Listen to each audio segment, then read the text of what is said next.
केरल तो लगभग हमारा शून्य की स्थिति में है और ये काम है देश का, तो तमिलनाडु को छोड़ नहीं सकते, इसका सही हो गए।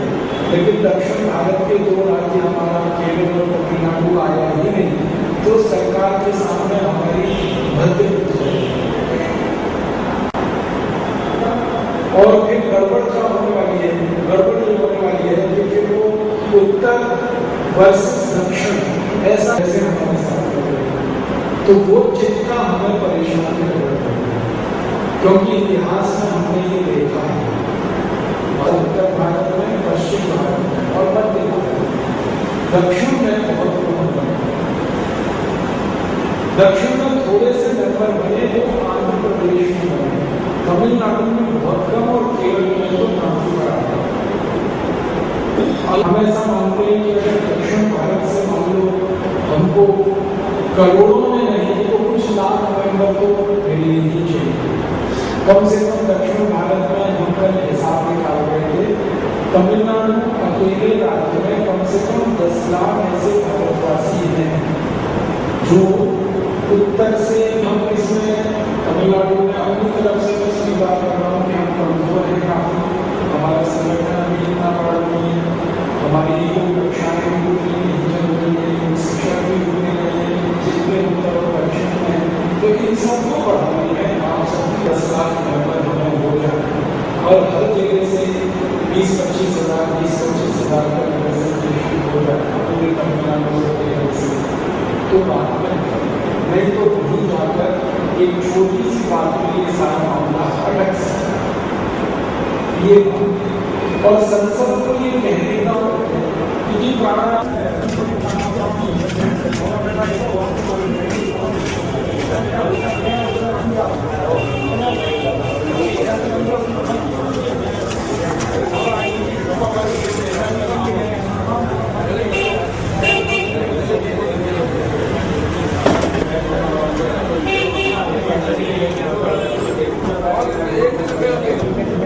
नहीं तो मनोज उठाएंगे तो आज सुने ना, ठीक है ना।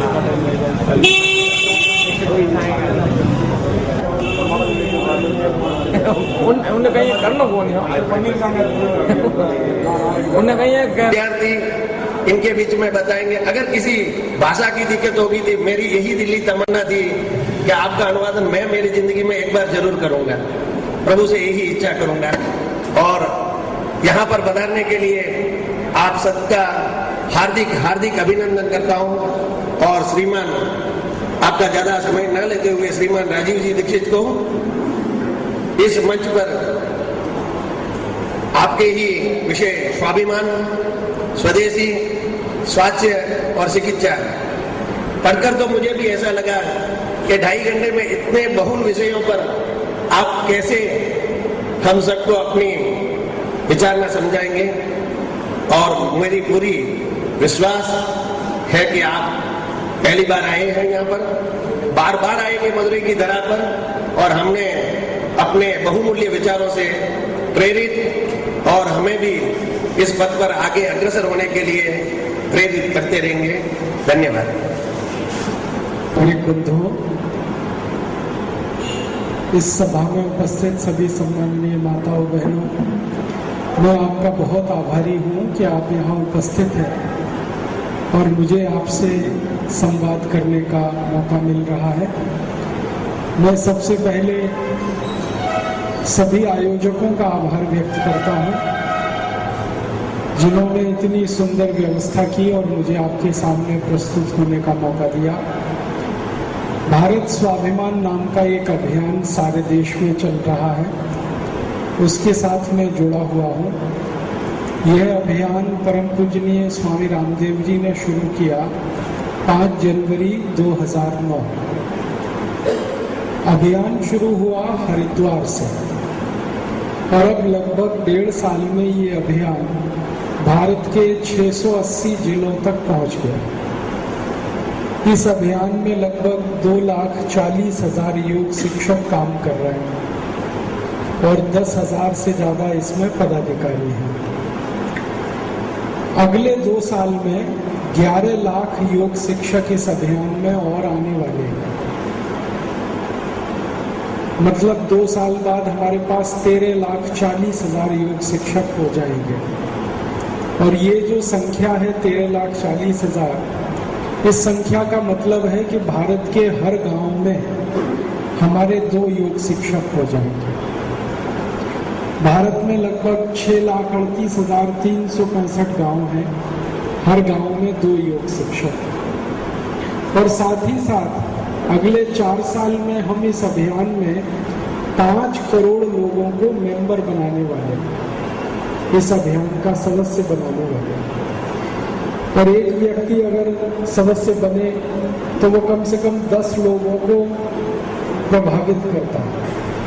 तो हमें ऐसा लगता है कि 50 करोड़ लोगों को हम प्रभावित कर पाएंगे इस अभियान के माध्यम से।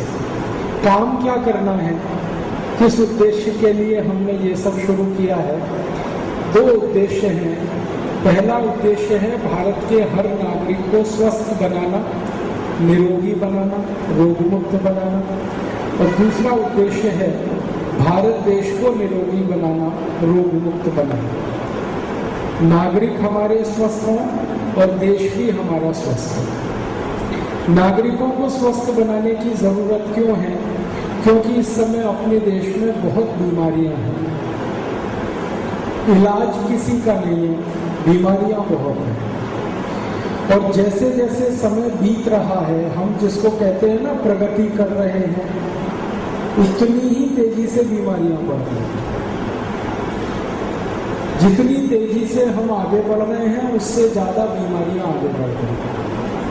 अगर भारत देश की आज की स्थिति का अंदाजा लगाएं आप, तो इस समय भारत में 5,70,00,000 लोग डायबिटीज के शिकार हैं। 5,70,00,000 बहुत बड़ी संख्या है। डायबिटीज बहुत खराब बीमारी, और हर साल इसमें लोग मर रहे हैं डायबिटीज में। क्योंकि डायबिटीज का जो इलाज होता है ना, वो डायबिटीज से ज्यादा खतरनाक है। इलाज में क्या होता है, इंसुलिन नाम की एक दवा आपको दी जाती है, या तो इंजेक्शन के माध्यम से या तो गोली के माध्यम से। इंसुलिन बहुत खराब है, डायबिटीज उतनी खराब नहीं है, उससे ज्यादा इंसुलिन खराब है। अगर कोई व्यक्ति लगातार इंसुलिन पर निर्भर हो जाए तो ये पक्का मान लीजिए कि उसकी दोनों किडनी फेल होंगी, पक्का है, कोई नहीं बचा पाएगा। अगर कोई व्यक्ति लगातार इंसुलिन पर निर्भर हो जाए तो उसके हृदय में कभी भी अटैक आ सकता है, हार्ट अटैक। और अटैक वो है ना कार्डियक अरेस्ट, एक होता है हार्ट अटैक और एक है कार्डियक अरेस्ट।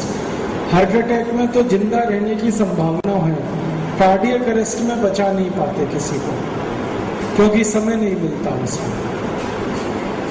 किसी भी व्यक्ति का अगर इंसुलिन पर निर्भरता है तो पक्का मानिए कि उसको पैरालिसिस हो जाएगा, कभी भी ब्रेन हेमरेज हो सकता है, नपुंसकता कभी भी आएगी, आंखों की रोशनी हमेशा के लिए चली जाएगी। इंसुलिन की निर्भरता सबसे ज्यादा खराब है। डायबिटीज के जो विशेषज्ञ हैं ना, वो खुद कहते हैं डायबिटीज खतरनाक नहीं है, इंसुलिन खतरनाक है। अब समस्या क्या है कि इंसुलिन के अलावा दूसरा इलाज नहीं है एलोपैथी में, वही एकमात्र इलाज है। इसलिए मैं बहुत दुख से ये बात कहता हूं आपसे कि लोग डायबिटीज से इतने नहीं मरते, इंसुलिन से मरते हैं। और ये बीमारी 5,70,00,000 लोगों को है। ऐसे ही हृदय की बीमारी 4,80,00,000 लोगों को है। ब्लॉकेज है हार्ट में 4,80,00,000 लोगों को। इसी तरह से 12 करोड़ लोगों को आंखों की तकलीफें हैं। किसी को कम दिखता है, किसी को बिल्कुल नहीं दिखता, रात में नहीं दिखता, दिन में नहीं दिखता, रंगों का अंतर पता नहीं चलता, जिसको हम कलर ब्लाइंडनेस कहते हैं। 12 करोड़ लोग हैं। 14 करोड़ लोगों को दमा है, अस्थमा है, ब्रोंकियल अस्थमा। और दमा के बारे में सभी डॉक्टर ये कहते हैं कि दमा दम निकलने के बाद ही जाता है, माने इलाज नहीं है उसका। इसी तरह भारत में 17 करोड़ लोगों को घुटनों का दर्द है। घुटनों का दर्द, कमर का दर्द, कंधे का दर्द, जोड़ों का दर्द, इसका भी इलाज है। अर्थराइटिस, और उसके दो हिस्से हैं, ऑस्टियो अर्थराइटिस, रूमेटॉइड अर्थराइटिस, और इससे भी ज्यादा खराब है गाउट, गठिया जिसको आप कहते हैं। 20 करोड़ भारतवासियों को हाइपरटेंशन है। हाइपरटेंशन माने बीपी ऊंचा है, ब्लड प्रेशर बढ़ा हुआ है। और अगर ये मैं सुनाता ही जाऊं तो आप सुनते जाओगे। 8 करोड़ भारतवासियों को कैंसर है और 25 लाख हर साल मर जाते हैं कैंसर में इस देश में। बीमारी ही बीमारी है।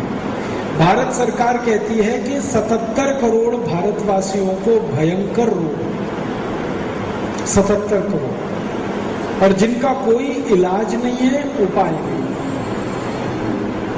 और करीब 23 करोड़ भारतवासियों को सामान्य रोग हैं, जैसे सर्दी, खांसी, जुकाम, बुखार, टॉन्सिलाइटिस, हाइपरथायराइडिज्म, हाइपोथायराइडिज्म। ये वो रोग हैं जो जल्दी ठीक हो जाते हैं, ये लाइलाज नहीं है। लेकिन ये रोग भी करीब 23 करोड़ लोगों को है। माने 100 करोड़ लोग पूरी तरह से बीमारियों की चपेट में है। ये देश की हालत है। अब सरकार के पास इनका इलाज करने के लिए पैसे नहीं। हमारी जो सरकार है, एक साल में 100 करोड़ जो बीमार लोग हैं उनके इलाज पर 23,700 करोड़ रुपए खर्च करते हैं, कुल मिलाकर 23,700 करोड़। और इसमें से लगभग 20,000 करोड़ रुपया खर्च होता है डॉक्टर्स और जो हॉस्पिटल का स्टाफ है उसकी तनख्वाह और टीएडीए देने। माने चिकित्सा का जितना खर्च है उसका 80% तो doctor, hospital, nurses, paramedical staff, hospital की बिजली, हॉस्पिटल का पानी, हॉस्पिटल की बिल्डिंग, इन्हीं सब के खर्चे में चला जाता है 20,000 करोड़। आदमी जो हैं बीमार, उनके इलाज पर खर्च होता है 3,700 करोड़ और बीमार हैं 100 करोड़। इसका माने हर आदमी के इलाज पर खर्च होता है 37 रुपया, और वो भी साल भर में, एक दिन में नहीं, पूरे साल में सरकार हर बीमार आदमी के लिए 37 रुपए बजट में खर्च करती है। अब 37 रुपए में 365 दिन क्या इलाज करोगे आप? सर्दी खांसी का भी इलाज नहीं हो सकता 37 रुपए में। डायबिटीज और अर्थराइटिस जैसी बीमारी तो हम भूल ही जाए। माने सरकार के पास पैसे नहीं है इलाज करने के, तो परिणाम क्या होता है? हम सब अपना इलाज करने के लिए खुद पैसे खर्च करते हैं। करना चाहिए सरकार को, लेकिन उनके पास पैसे ही नहीं, इसलिए हमें करना पड़ता है। सरकार को क्यों करना चाहिए आपका इलाज? इसलिए कि आप सरकार को टैक्स देते हैं इस काम के लिए। हम सब भारतवासी साल भर में सरकार को 21 लाख करोड़ रुपए का टैक्स देते हैं, साल भर 21 लाख करोड़। और ये टैक्स हम 3 जगह देते हैं। एक तो केंद्र सरकार को देते हैं, फिर राज्य सरकार को देते हैं, फिर नगर पालिकाओं को देते हैं। केंद्र सरकार को जो हम टैक्स देते हैं हर साल, वो करीब 8.5 लाख करोड़ है, 8,50,000 करोड़। राज्य सरकारों को देते हैं वो करीब 10 लाख करोड़। 33 राज्य हैं, तो सबका मिलाकर मैं बोल रहा हूं 10 लाख करोड़।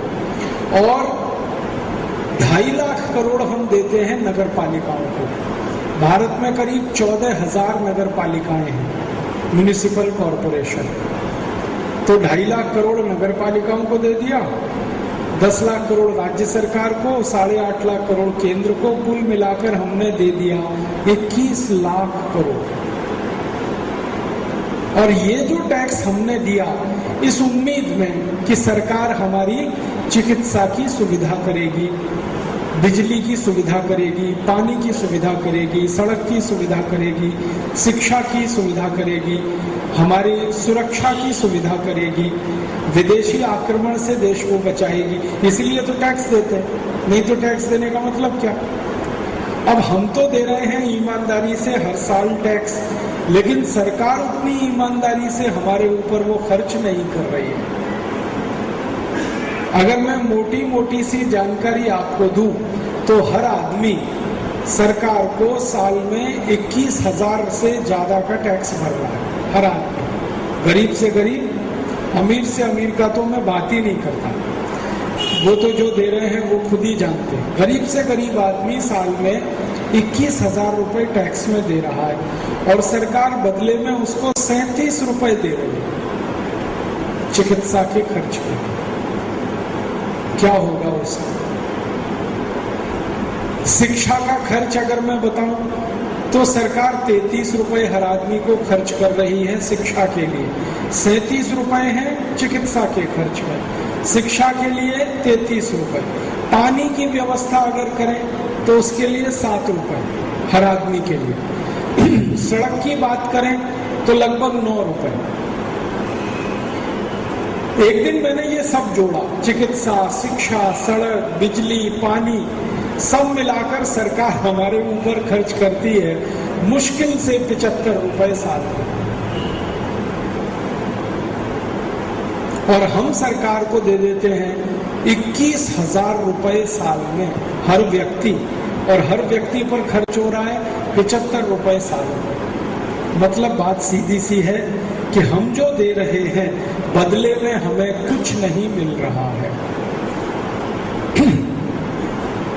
तो जा कहां रहा है सब पैसा? हम तो दे रहे हैं टैक्स में। किसी भी साल भारत सरकार ने ये नहीं कहा कि भारतवासियों ने हमें टैक्स नहीं दिया। हर साल हम टैक्स दे रहे हैं और ज्यादा से ज्यादा दे रहे हैं। अभी 10-12 साल पहले 1 करोड़ लोग इनकम टैक्स देते थे, अब 3 करोड़ लोग इनकम टैक्स दे रहे हैं इस समय। सरकार कहती है कि अगले 2 साल में 5 करोड़ लोग इनकम टैक्स देंगे, माने टैक्स देने वालों की संख्या बढ़ रही है, माने टैक्स का कलेक्शन बढ़ रहा है, माने सरकार की आमदनी बढ़ रही है। फिर सरकार को क्या मुसीबत है खर्च करने? और नए नए टैक्स लगा रहे हैं हमारे ऊपर। हमने जिंदगी में कभी नहीं सोचा सर्विस टैक्स हमारे ऊपर लगा दिया। अंग्रेजों ने भी नहीं सोचा कभी सर्विस टैक्स सरकार ने लगा रखा है। तो नए नए टैक्स भी हमें देने पड़ते हैं और हमारी सुविधा के लिए पैसे भी खर्च नहीं होते। आखिर ये जाता कहाँ है सारा पैसा? क्या होता है इस पैसे का? तो इसके बारे में थोड़े दिन पहले एक प्रधानमंत्री हुए राजीव गांधी, उन्होंने एक उत्तर दिया था और कोई प्रधानमंत्री इसका उत्तर दे नहीं सका। राजीव गांधी ने उत्तर दिया था संसद में। जब वो प्रधानमंत्री बन के आए 1984 में, तो लोकसभा में सबसे पहला भाषण उनका जब हुआ तो उन्होंने इसी प्रश्न का उत्तर दिया कि लोग जो टैक्स के रूप में हमें पैसा देते हैं सरकार को, बदले में हम लोगों को क्या देते हैं। तो उनका ये उत्तर था कि कोई आदमी अगर 1 रुपया मुझे टैक्स के रूप में देता है, राजीव गांधी का लोकसभा में बयान है कि अगर कोई एक आदमी मुझे 1 रुपए टैक्स में देता है तो बदले में हम उसको 1 रुपए टैक्स के उसमें से निकाल के, खजाने में से निकाल के विकास के लिए देते हैं, तो उस आदमी तक 15 पैसा ही पहुंचता है। 85 पैसा जेल में गया, अधिकारियों की जेल में गया। और पूरे देश का आंकड़ा ये निकलता है 18 लाख करोड़ हर साल लूटता है इस देश में, घूसखोरी में, भ्रष्टाचार में, रिश्वतखोरी में। तो आपके लिए फिर पैसे बचेंगे कहाँ? 21 लाख करोड़ का टैक्स दिया आपने, 18 लाख करोड़ लूट गया। अब उसमें से जो बच गया 3 लाख करोड़, उसमें से जाएगा सेना के लिए 1.5 लाख करोड़, तो अब रहेगा 1.5 लाख करोड़। अब 1.5 लाख करोड़ में क्या होगा पूरे देश का, जिसकी आबादी 120 करोड़। इसलिए भारत में कोई भी काम सरकार ठीक से नहीं कर पाती, न शिक्षा का कर पाती है। शिक्षा का काम कितना बुरा है सरकार का, आजादी के 63 साल के बाद भी भारत में 50 करोड़ लोग निरक्षर हैं। और इससे भी ज्यादा दुख है मुझे कि भारत में जितने बच्चे एडमिशन लेते हैं ना पहली कक्षा में सारे देश में, उसमें से मुश्किल से 2% ही उच्च कक्षा तक पहुंच पाते हैं।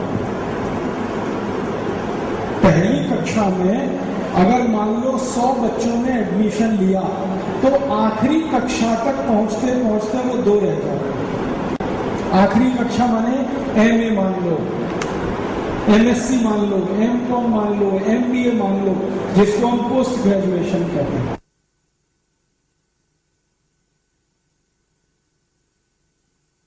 से ही निकल जाए, इतना बुरा हाल है हमारी शिक्षा का। और 50 करोड़ से ज्यादा निरक्षर हैं इस देश में। और इससे भी ज्यादा बुरा हाल है कि भारत में जितने विद्यालय चल रहे हैं बच्चों को पढ़ाने वाले, इनमें से 90% विद्यालयों में टॉयलेट नहीं है और बाथरूम नहीं। 90% पूरे भारत। और जहां टॉयलेट नहीं होगा, बाथरूम नहीं होगा, वहां बिल्डिंग कैसी होगी आप अंदाजा लगा। वो स्कूल पेड़ के नीचे लगते हैं, बारिश भयंकर हो जाए तो स्कूल नहीं चलता, इतना बुरा हाल है। बिजली की बात करें तो बिजली हिंदुस्तान में अभी आजादी के 63 साल के बाद 3 लाख गांव तक पहुंची नहीं अभी तक। मेरा जन्म उत्तर भारत के एक गांव में हुआ। उस गांव का जिला है अलीगढ़। अलीगढ़ जो है दिल्ली से लगभग 130 किलोमीटर की दूरी पर है, माने राजधानी के नजदीक है। तो मेरा गांव राजधानी से 130 किलोमीटर है और मेरे गांव में बिजली नहीं है अभी। मेरी पूरी पढ़ाई लालटेन में की है मैंने, मोमबत्ती और लालटेन। और मेरे जैसे 3 लाख गांव हैं देश में। इतना बुरा हाल है। सड़क नहीं है 4 लाख गांव में, बिजली नहीं है 3 लाख गांव में, हॉस्पिटल नहीं है, डॉक्टर नहीं है, बीमारियों का इलाज करने के लिए दवाएं नहीं है। तो ये इतना बुरा हाल देश का क्यों है? एकमात्र कारण है उसका राजीव गांधी का उत्तर कि हम जो टैक्स में इकट्ठा करते हैं इसका 85% लूट लेते हैं हम, 15% बचता है, उसमें पूरे देश का खर्च नहीं चल पाता। अब मैं इससे भी ज़्यादा खराब बात आपसे कहने आया वो ये कि राजीव गांधी अब जीवित नहीं, उनका बेटा है राहुल गांधी, वो इस समय लोकसभा में है। उसने अभी कहा कि मेरे पिताजी के समय में 1 रुपए से 15 पैसा गरीब आदमी तक पहुंचता था, अब मेरे समय में 1 रुपए से 8 पैसा ही गरीबों तक पहुंचता है। अब 2010 में इतना बुरा हाल, सिर्फ 8 पैसा पहुंचता है। माने भ्रष्टाचार और बढ़ गया है, घूसखोरी रिश्वतखोरी और बढ़ गई। तो हम ये अपेक्षा अब नहीं रख सकते कि सरकार हमारी शिक्षा की व्यवस्था करे, चिकित्सा की व्यवस्था करे या विकास करे, हो ही नहीं सकता। जब तक भ्रष्टाचार पर हम रोक नहीं लगाते, कानून नहीं बनाते, कठोरता नहीं उठाते, तब तक तो किसी का भी विकास होना संभव नहीं। अब एक तरफ ये स्थिति है, सरकार के पास पैसे नहीं है इलाज करने, और दूसरी तरफ बीमारियां रात दिन बढ़ रही हैं। तो क्या किया जाए? तो एकमात्र उपाय है कि हर आदमी को इलाज करने के लिए खुद तैयार किया जाए। हमारे बजट में 2 शब्द इस्तेमाल होते हैं। अक्सर आप बजट भाषण सुने ना, तो सरकार का वित्त मंत्री जब बजट पेश करता है तो 2 शब्दों को बार बार रिपीट करता है, public expenditure, private expenditure. Public expenditure, private expenditure. Public expenditure का मतलब क्या होता है? सरकार के द्वारा किया गया खर्चा। तो मैंने कहा हर व्यक्ति पर 37 रुपए खर्च होगा सरकार को, ये है पब्लिक एक्सपेंडिचर। तो प्राइवेट एक्सपेंडिचर आपके द्वारा आपके लिए किया गया खर्चा, वो है प्राइवेट एक्सपेंडिचर। जब सरकार खर्च नहीं करेगी चिकित्सा पर तो आपको ही खर्च करना पड़ेगा अपनी चिकित्सा पर। तो दुख ये है कि आप 21 लाख करोड़ का तो टैक्स दे देते हो, फिर उसके बाद अपने इलाज पर 7 लाख करोड़ रुपए और खर्च करते हो हर साल। सरकार को दे दिया 21 लाख करोड़, अब 7 लाख करोड़ और खर्च करोगे तब आप अपनी चिकित्सा की व्यवस्था कर पाओगे। माने ये है प्राइवेट एक्सपेंडिचर। और ये जो 7 लाख करोड़ रुपए आप खर्च करोगे अपने इलाज पर, ये कहां से आएंगे? तो इस पैसे को जमा करने के लिए कोई दुकान बेचता है, कोई मकान बेचता है, कोई घर के गहने बेचता है, कोई दुकान और मकान को गिरवी रखता है, कोई खेत बेचता है, कोई खलिहान बेचता है, और किसी के पास बेचने को कुछ नहीं है तो कर्ज लेता है, तब जाके इलाज हो पाता है, क्योंकि इलाज बहुत महंगा है। एक छोटी सी इलाज की बात करूं, हमको हार्ट अटैक आया तो हम जाते हैं ऑपरेशन के लिए, उसका नाम है एंजियोप्लास्टी। एंजियोप्लास्टी सबसे आसान ऑपरेशन है, सबसे आसान, सबसे सस्ता, सबसे आसान।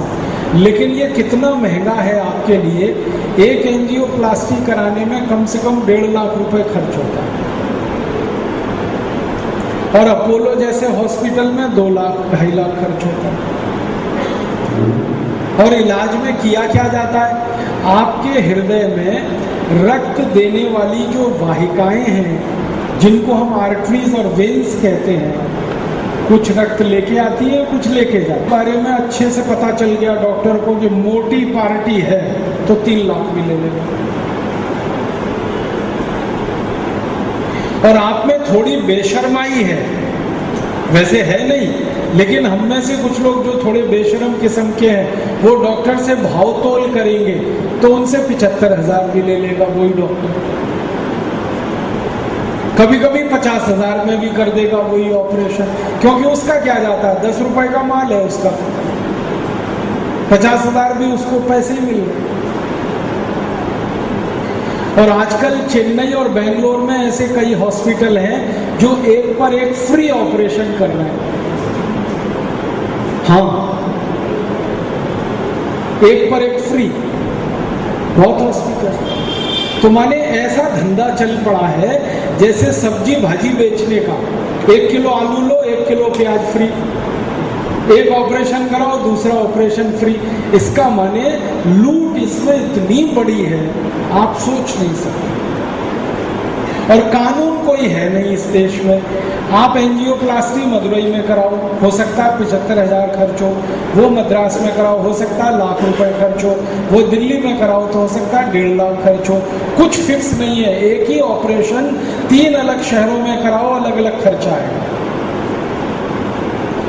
जबकि वो डलना एक ही स्प्रिंग है 10 रुपए का। ध्यान रखना, 10 रुपए का माल आपसे 1.5 लाख रुपए लेगा।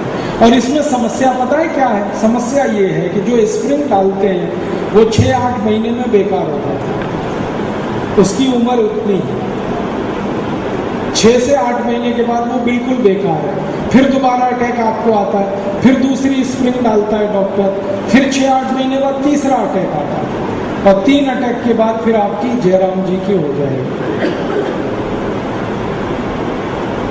डॉक्टर आपसे ले लेगा कम से कम 4.5-5 लाख, और आप भगवान जी के पास चले जाएंगे। ये है सारा खेल।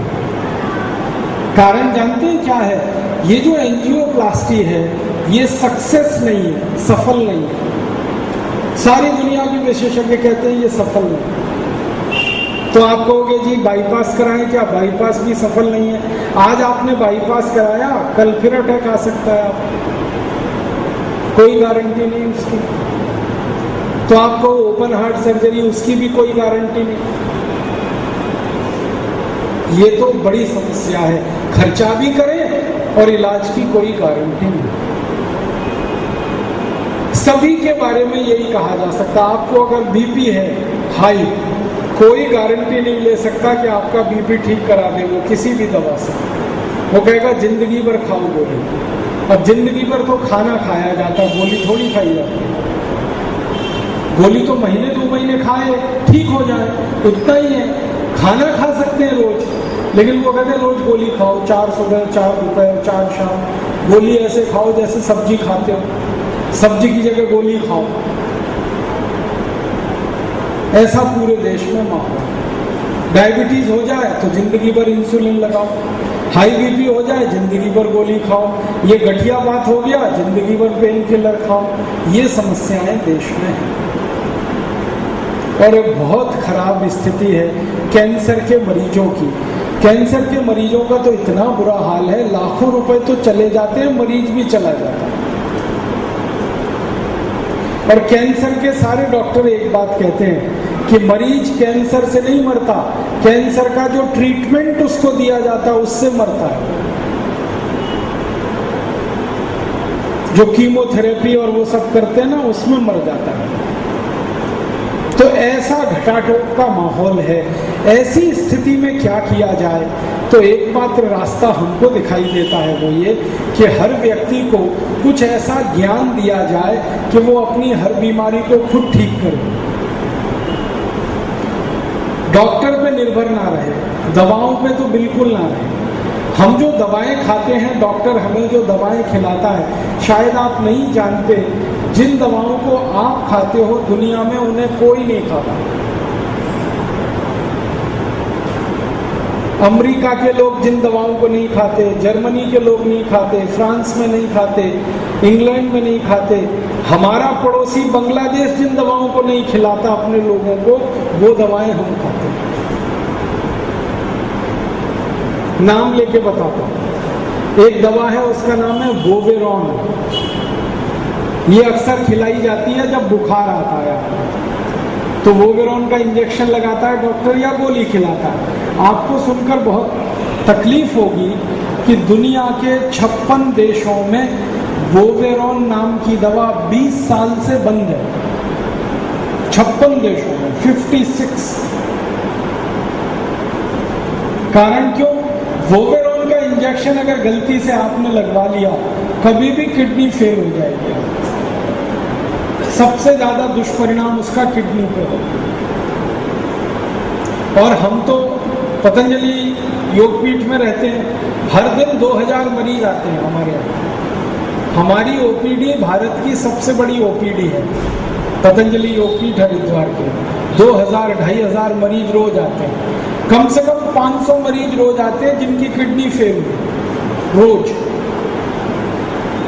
और कहानी जब सुनता हूं मैं उनकी, तो कहानी एक ही है जी, वोवेरॉन का इंजेक्शन लगाया, किडनी फेल। कोई कहेगा जी पैरासीटामोल मुझको दिया, किडनी मेरी फेल हो। तो पैरासीटामोल और वोवेरॉन, ये 2 खतरनाक दवाएं दुनिया के देशों में कहीं नहीं बिकती, क्योंकि ये किडनी फेल कराती हैं। भारत में धड़ल्ले से ये दोनों ही दवाएं बिक रही। एक दवा है, उसका नाम है क्विलोकिनोल। ये दवा दी जाती है जब आपको डायरिया हो जाए, डिसेंट्री, दस्त हो जाए, पेचिश हो जाए, तो डॉक्टर आपको क्विलोकिनोल जरूर खिलाएगा। ये क्विलोकिनोल दुनिया के 104 देशों में बंद है पिछले 40 साल से। कारण क्या है? क्विलोकिनोल अंतड़ियों में घाव कर देती है और वो घाव बढ़ते बढ़ते अल्सर, फिर पेप्टिक अल्सर में बदलता है, बाद में कैंसर होता है, आदमी मर जाता है। बच्चे को गलती से आप क्विलोकिनोल दे दें तो आंखों की रोशनी चली जाती है। इतनी खतरनाक है। भारत में खूब धड़ल्ले से दवा बिक रही है। एक दवा है, उसका नाम है मैक्साफॉर्म, और एक उसकी सहयोगी दवा है एंट्रोबायोफॉर्म। बहुत ही खतरनाक दवा है। 150 से ज्यादा देशों में बंद है ये दोनों दवा, भारत में बिक रही है। एस्पिरिन, डिस्पिरिन, नोवाल्जिन, एनाल्जिन सब बंद हैं। हमारे पड़ोसी देशों में बंद हैं, बांग्लादेश में, मलेशिया, इंडोनेशिया, भारत में बिक रहे। ऐसी अपने भारत में 84,000 दवाएं बिक रही हैं जो दुनिया भर में बंद हैं। कैसे चल रहा है ये सारा खेल? ये सारा खेल चल रहा है करप्शन पे। दवा बेचने वाली कंपनियां मिनिस्टर को पैसे खिलाती हैं, लाइसेंस ले लेते हैं, उस लाइसेंस से दुनिया की सबसे घटिया से घटिया दवा बनाते हैं, फिर वही बेचने के लिए डॉक्टर के पास जाते हैं। मेडिकल रिप्रेजेंटेटिव नाम का एक जीव पैदा हुआ है सारी दुनिया में, ये दवाएं बिकवाने के काम रात दिन धंधे में लगा रहता है। वो एक एक डॉक्टर के पास जाएगा, कन्विंस करेगा उसको, वो कहेगा डॉक्टर साहब देखो नई दवा आई है हमारी कंपनी की। डॉक्टर पूछेगा मेरा क्या? तो वो कहेगा 30% कमीशन आपका, 25% आपका, 40% आपका। डॉक्टर उस कमीशन के लालच में दवा लिखना शुरू कर दे। नेताओं को कमीशन दिया, लाइसेंस मिला, फिर डॉक्टर को कमीशन दिया, दवा बिकी, फिर केमिस्ट और ड्रगिस्ट को कमीशन दिया तो उन्होंने दवाएं घर घर पहुंचाई। सारा धंधा कमीशन पे आधारित है। इसमें आपके हेल्थ का कोई महत्व नहीं है, ध्यान देना, कमीशन का महत्व। आप मर जाओ, किसी को कोई लेना देना नहीं, उनको कमीशन पक्का। मैं बहुत सारे डॉक्टरों से बहस करता रहता हूं और उनसे एक बात कहता हूं कि जो दवा तुम दूसरे मरीजों को लिखते हो वो तुम्हारी अम्मा को दे सकते हो, पिताजी को दे सकते हो, खुद खा सकते हो? कहते हैं जी हम नहीं खाते हो, क्योंकि मालूम है कि इसका साइड इफेक्ट है, लेकिन मरीजों को लिखते हैं। ऐसी बेईमानी इस बिजनेस में आ गई। फिर क्या उपाय है? एकमात्र उपाय है, मैं तो आपसे हाथ जोड़कर निवेदन करने आया, बीमारी से नहीं डॉक्टर से बचो। बीमारी खतरनाक नहीं है, डॉक्टर खतरनाक है। जो दवाएं वो लिखेगा आपको बीमारी में, वो एक बीमारी से दूसरी बीमारी में आपको लेके जाएंगी, दूसरी से तीसरी बीमारी, तीसरी से चौथी बीमारी। जिंदगी आपकी हराम होने वाली है। हमारी घर में जो माताएं हैं ना, पता नहीं कितनी माताएं ये बात जानती हैं कि उनके मोटापे का कारण डॉक्टर की बेईमानी। ज्यादातर घरों की माताओं को मैं ये शिकायत करते पाता हूँ जी वजन बढ़ रहा है। क्यों बढ़ रहा है वजन? फिर उनकी केस हिस्ट्री लेता हूँ तो 100 माताओं को जब मैं पूछता हूँ तो 99 माताएं बताती हैं कि वजन बढ़ना तब से शुरू हुआ जब से बच्चा पैदा हुआ। तो भाई बच्चा पैदा हुआ तो आपका वजन क्यों बढ़ना चाहिए? तो वो सीजर हुआ, बस सारी कहानी यहाँ पे। जिन माताओं के बच्चे सिजेरियन होंगे उन माताओं का वजन तो भगवान भी नहीं रोक पाएगा बढ़ने से, वो तो बढ़ने ही वाला है, कोई नहीं रोक सकता। तो कैसे रोकता? एक ही ईमानदारी अगर डॉक्टर करता कि सीजर नहीं करता, नॉर्मल डिलीवरी से बच्चा पैदा होता, वजन नहीं बढ़ेगा कभी भी। जब आप जबरदस्ती उसको फोर्सेप करोगे तो माँ को तो तकलीफ जिंदगी भर होने वाली है। माताओं को ये पता नहीं है और ज्यादातर माताएं सीजर कराने के चक्कर में अपनी जिंदगी खुद खराब कर लेती हैं। और कई बार माताएं मुझे बताती हैं कि हमने चाहा था कि हमारी नॉर्मल डिलीवरी हो, ये डॉक्टर ने नहीं होने दी, डरा दिया, 50 बातें उल्टी सीधी बोल देता है। माँ डर जाती है, घर वाले डर जाते हैं, तुरंत कहते हैं भैया कर दो ऑपरेशन। जबकि भगवान ने ऐसी व्यवस्था की है कि हर बच्चे का जन्म प्राकृतिक तरीके से हो, सारी व्यवस्था भगवान ने कर रखी है। लेकिन ये बेईमान डॉक्टर होने नहीं देता, क्योंकि नॉर्मल डिलीवरी हो तो पैसे नहीं बनते उसके। ये इतना बड़ा रैकेट है पूरे देश में, आप इसकी कल्पना नहीं कर सकते। और अब तो रैकेट पे रैकेट है। पता चला पेट में आपको दर्द है, डॉक्टर तुरंत कहेगा अपेंडिसाइटिस का ऑपरेशन। आप ऑपरेशन करने के लिए तैयार हो जाओ, पता ही नहीं चलने देगा, आपकी किडनी काट के निकाल लेगा और बेच लेगा और पेट सिल देगा, आपको पता ही नहीं कि आपकी किडनी काट लेगा। और चूंकि एक किडनी से जिंदगी बीत जाती है तो पता ही नहीं चलता कि उसकी एक किडनी कटी हुई है। 10 साल 15 साल बाद दोबारा कभी दर्द उठता है और अल्ट्रासाउंड कराता है या सोनोग्राफी कराता है, तब पता चलता है एक किडनी तो गायब। ये सारा बेईमानी का खेल है। ऐसी स्थिति में मैं आपसे विनम्रता पूर्वक कहने आया, बीमारी से नहीं डॉक्टर से बचो, बीमारी से नहीं दवाओं से बचो। तो आप बोलेंगे जी क्या करें? 2-4 बातें बताता हूँ जिनका अपने जीवन में आप पालन करो तो आपके लिए बहुत अच्छा होगा। सबसे पहली बात ये कि आपको कोई बीमारी जिंदगी में आए नहीं, पहले तो ये कोशिश करो। वो एक अंग्रेजी की कहावत है ना, prevention is better than cure. इस कहावत में थोड़ा संशोधन करना चाहिए, prevention is always better than cure. हमेशा रोकथाम जो है ना बीमारी से अच्छी है, हमेशा, एक बार की नहीं, हमेशा। तो आप कुछ ऐसा करो अपनी जिंदगी में कि बीमारी मत पड़ो। आप पूछोगे क्या ये संभव है? हाँ, ये संभव है। मैंने जी के देखा अपना जीवन, ये बहुत संभव है, बहुत आसान है। आपको हैरानी होगी, मैं पिछले 20 साल से एक दिन भी बीमार नहीं पड़ा। 20 साल हो गए, शायद अगले 20 साल नहीं पड़ूंगा। पिछले 20 साल में एक दिन भी हॉस्पिटल में नहीं गया, एक दिन भी, और अगले 20 साल भी नहीं जाऊंगा। क्या कारण है? मैं अपनी जिंदगी में आयुर्वेद चिकित्सा के कुछ नियम का पालन करता हूँ। वो नियम ने मुझे बचा रखा है। आप भी करोगे तो आप भी बच जाओगे।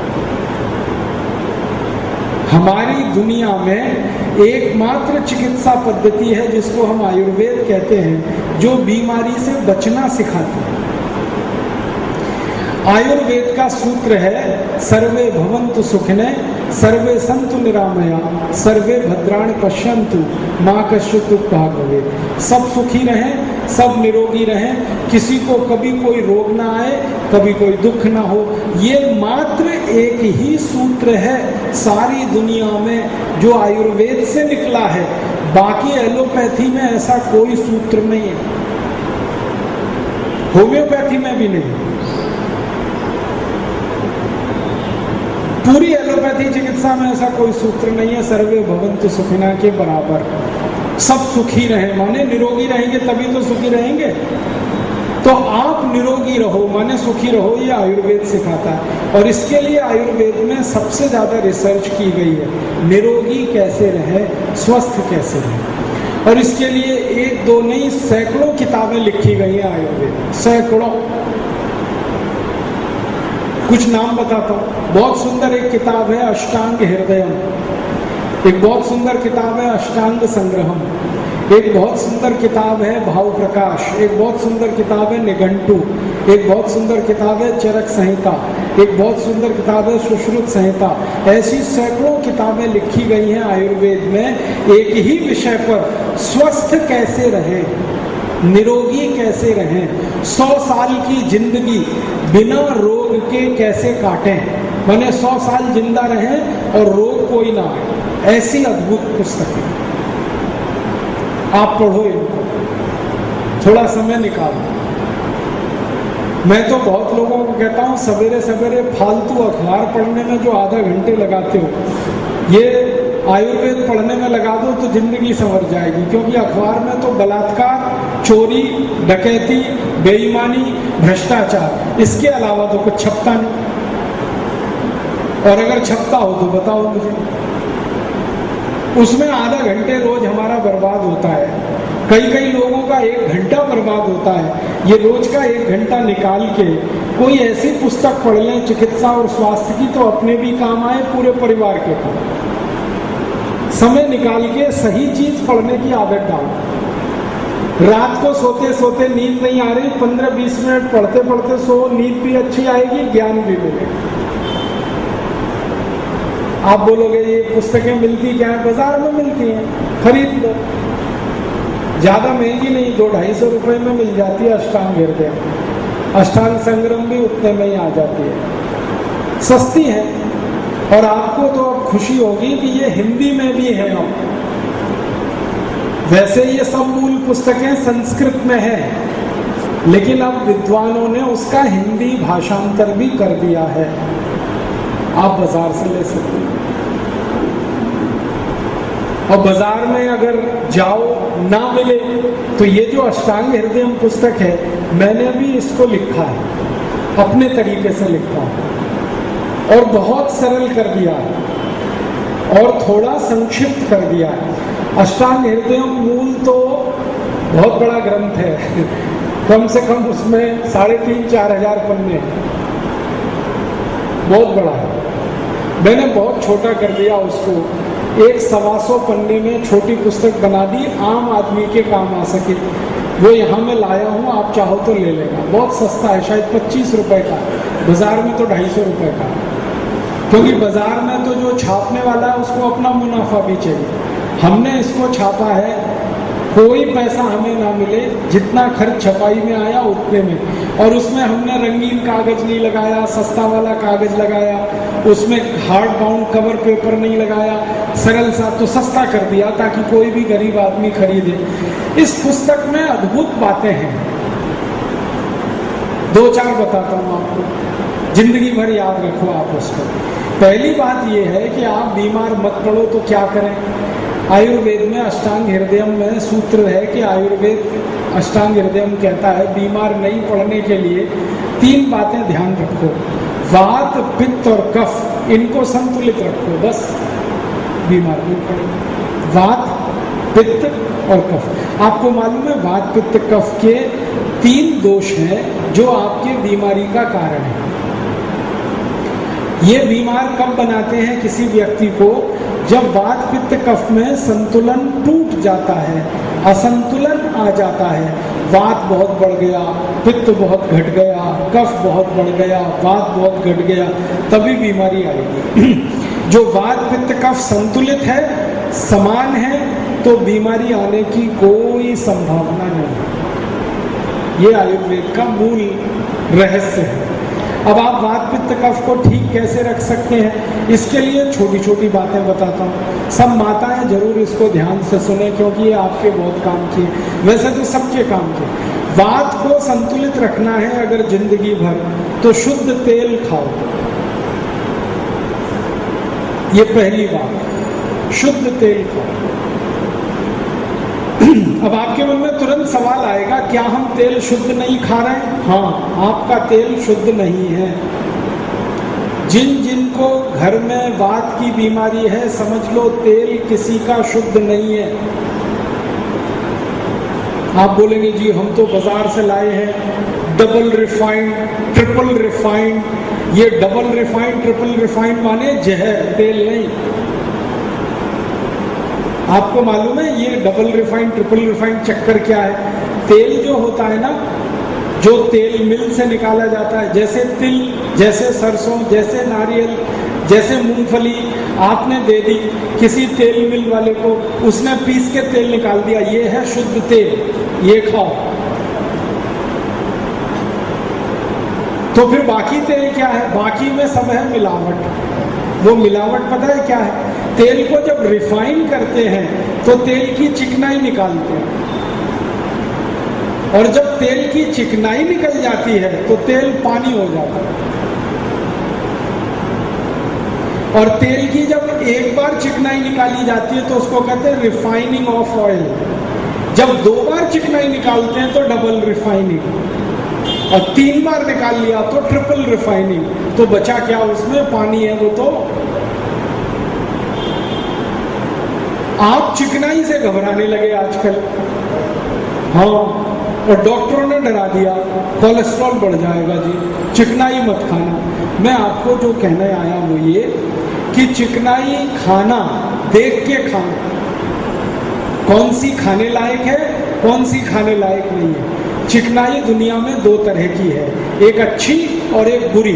बुरी चिकनाई कभी मत खाओ, और अच्छी चिकनाई जरूर खाओ। जो अच्छी चिकनाई होती है वो शरीर में बढ़ाती है हाई डेंसिटी लिपोप्रोटीन, HDL, ये अच्छी चिकनाई। और जो बुरी चिकनाई है वो बढ़ाती है LDL, लो डेंसिटी लिपोप्रोटीन। तो वो चिकनाई कभी मत खाओ जिससे LDL बढ़े, वो खतरनाक है। और वो चिकनाई जरूर खाओ जिससे HDL बढ़े, क्योंकि उसकी जरूरत है।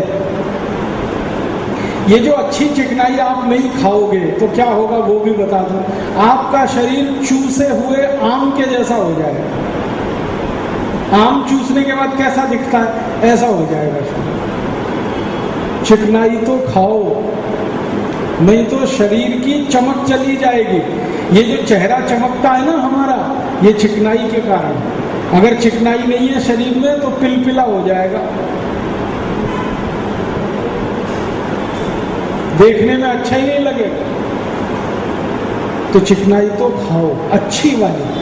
अब आप पूछोगे अच्छी चिकनाई कहाँ मिलती है? अच्छी चिकनाई मिलती है शुद्ध तेल में। शुद्ध तेल मैंने बता दिया, नारियल, सरसों, तिल, मूंगफली, उसको मिल में डाला, मशीन में, सीधे तेल निकला, कुछ मिलाया नहीं, कुछ किया नहीं, वो तेल शुद्ध, वो खाओ। और जिंदगी भर खाओ, कोई तकलीफ नहीं आने वाली, क्योंकि शुद्ध तेल से HDL बढ़ता है और वो हमें चाहिए। अशुद्ध तेल मत खाओ। अब अशुद्ध तेल कौन सा? रिफाइंड तेल, डबल रिफाइंड तेल, ट्रिपल रिफाइंड तेल, डालडा। सबसे खतरनाक अशुद्ध तेल है डालडा। वेजिटेबल ऑयल, तो वेजिटेबल ऑयल मत खाओ, रिफाइंड तेल मत खाओ, डालडा वगैरह मत खाओ। ये तेल से जिंदगी भर बचो, शुद्ध तेल खाओ। किसका खाएं? जो आपकी तासीर को सूट करे उसका खाओ। किसी को लगता नारियल का तेल अच्छा तो नारियल का खाओ, तिल का किसी को सूट करे तिल का खाओ, मूंगफली का करे मूंगफली का खाओ। वैसे आप जहाँ रहते हो यहाँ के लिए नारियल तेल ही अच्छा है।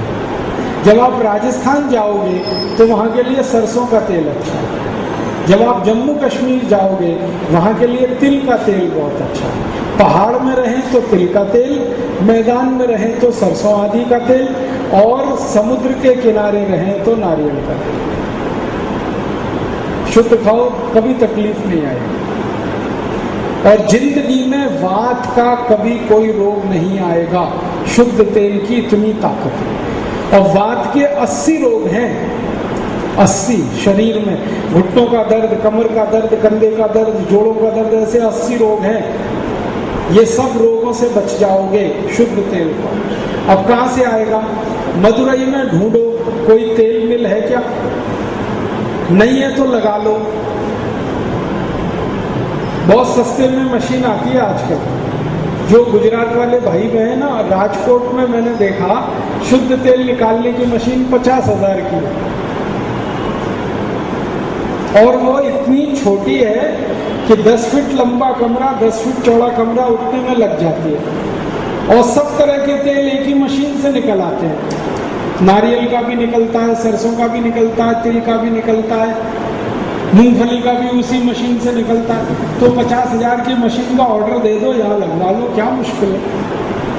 अपनी अपनी नारियल लेके जाओ, तेल निकलवा के लाओ, मूंगफली लेके जाओ, तेल निकलवा के लाओ। और या तो कोई पुरानी तेल मिल होगी, ढूंढ लो, उसे जिंदा कर दो, बंद हो गई होगी वो, फिर वापस चालू करो। और नहीं तो मेरी बात मानो, एक लकड़ी का कोल्हू बनवा लो, बढ़ई यहाँ है, 15-20 हजार में लकड़ी का वो कोल्हू बन जाता है जो बैल से चलता है, वो सबसे बढ़िया है। उसमें से तेल निकलवा के खाओ, जिंदगी में कभी भी वात का रोग नहीं आएगा। और नहीं तो तैयार रहो, 80 रोग आएंगे और सारी कमाई आपकी जिंदगी की इन रोगों में ही चली जाएगी।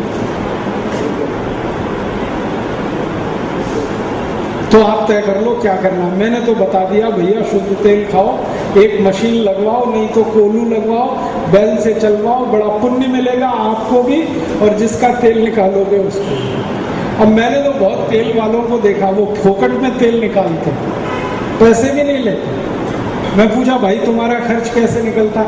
वो कहते हैं जो तेल निकालते हैं ना, उसमें तेल तो दे देते हैं, खली रख लेते हैं, उसको बेच के पैसा निकल आता है। कितना बढ़िया।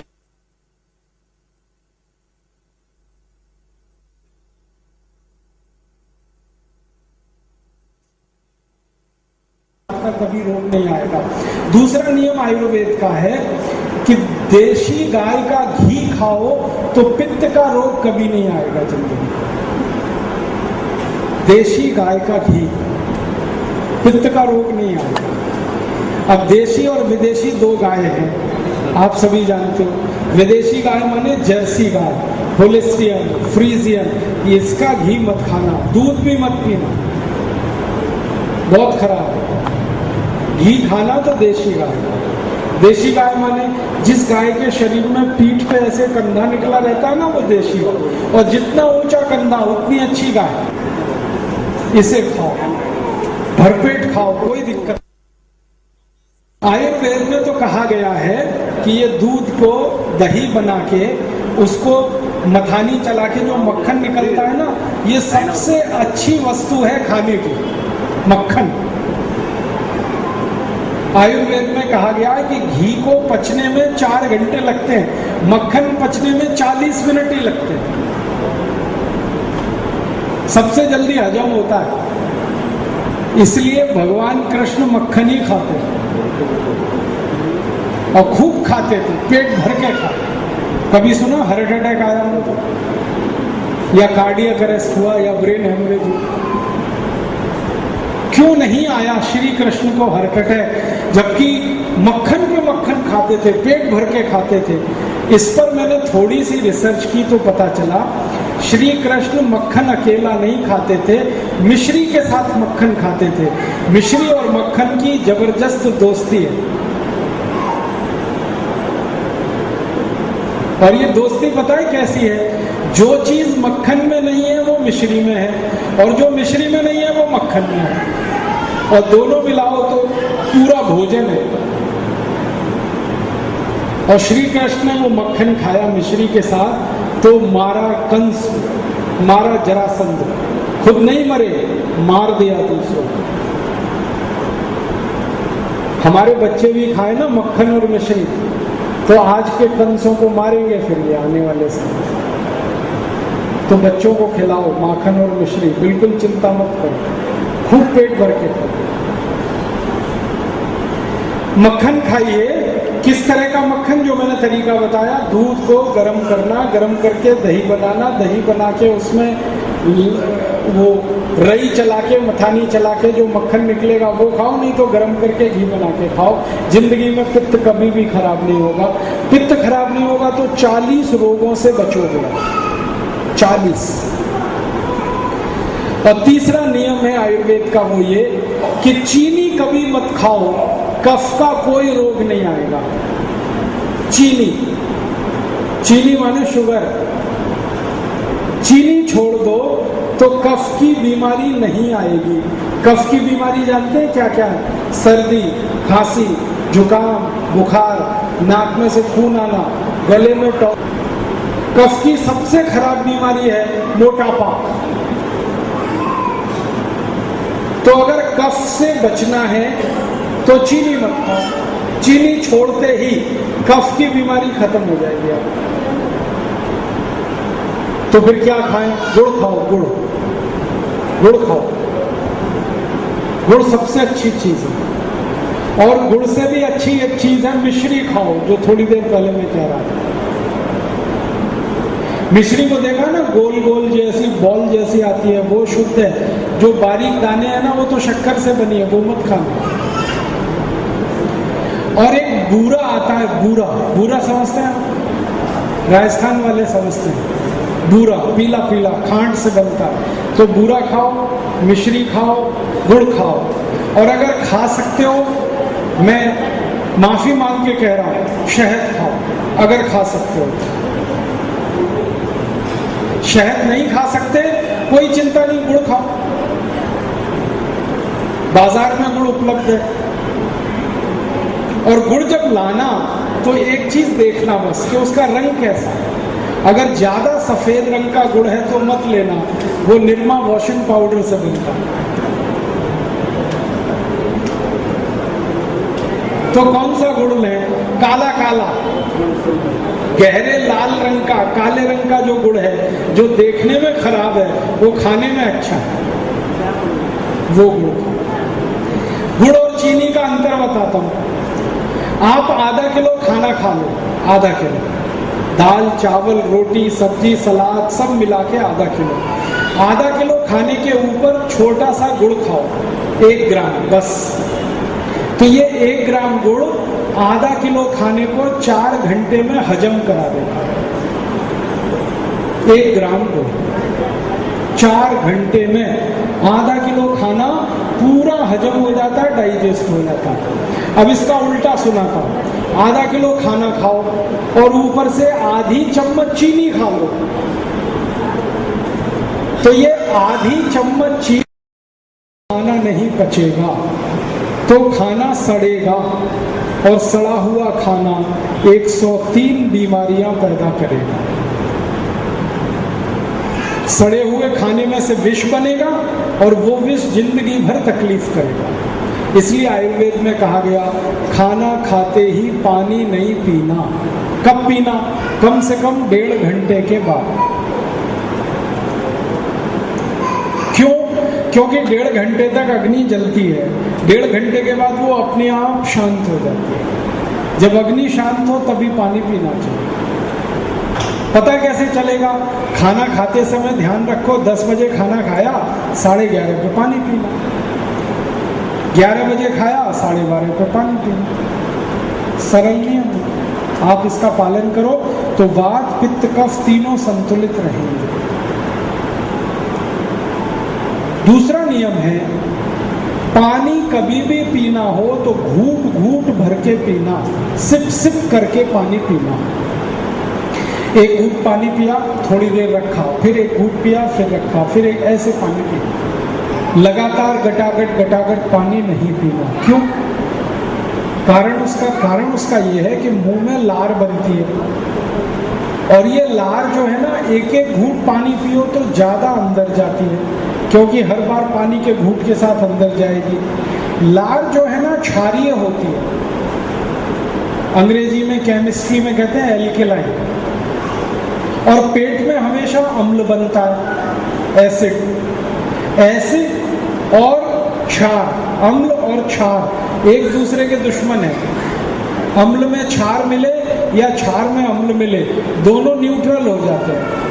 तो मुंह की लार पानी के साथ मिलकर पेट के अम्ल में मिले तो पेट के अम्ल को शांत कर देती है, और जिनके पेट का अम्ल शांत रहता है उनकी जिंदगी में रोग आ ही नहीं सकता। इसलिए आयुर्वेद में कहा गया, पानी घूट घूट पियो, सिप सिप करके पानी पीने की आदत डालो। जैसे गर्म दूध पीते हैं, कॉफी पीते हैं, ऐसे पानी पीने की आदत डालो। तीसरा नियम है वो ये कि सवेरे सोकर उठो तो सबसे पहले पानी पियो। उठते ही मुंह नहीं धोना, कुल्ला नहीं करना, ब्रश नहीं करना, पानी पीना। बासी मुंह पानी पीना। क्यों? रात भर की जो लार मुंह में आई ये बहुत कीमती है, पानी पीते ही अंदर जाएगी, और सवेरे पेट में सबसे ज्यादा अम्ल बनता है। तो सुबह पानी पियोगे तो सारी लार अम्ल को जाके शांत करेगी, जिंदगी भर निरोगी रहेंगे। इसलिए सुबह उठते ही पानी पियो।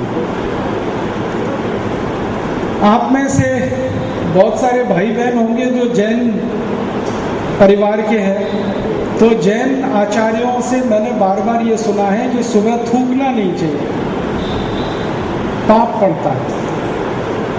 तो बहुत दिन मेरे समझ में नहीं आया ये मामला क्या है, सुबह थूको तो पाप पड़ता है। तो एक बार मैंने थूक के देखा, तो मैंने देखा कि मेरा जब थूक गिरा तो उसके नीचे सब चींटी मर गई। तब मैंने बासी थूक मेरा एक दिन टेस्ट किया तो पता चला वो हाईली एल्केलाइन है, बहुत ज़्यादा क्षार है उसमें सुबह के थूक में। और ज़्यादा क्षारीय कोई चीज़ कीड़े मकोड़ों पर गिराओ तो मर जाएंगे। जैसे यूरिया है ना, बहुत क्षारीय होता है, यूरिया के 2-4 दाने डालो सब चींटियां मर जाती हैं। थूक भी बहुत जहर है अगर क्षार उसमें ज़्यादा है तो, और सुबह क्षार ज़्यादा है, इसलिए सुबह थूकना नहीं, उसको पीना। तो इसको हमने धर्म से जोड़ा कि सुबह थूको तो पाप पड़ता है, हिंसा होती है। वास्तव में वो शरीर के लिए आवश्यक है सुबह का थूक। और ये जो सुबह का थूक होता है,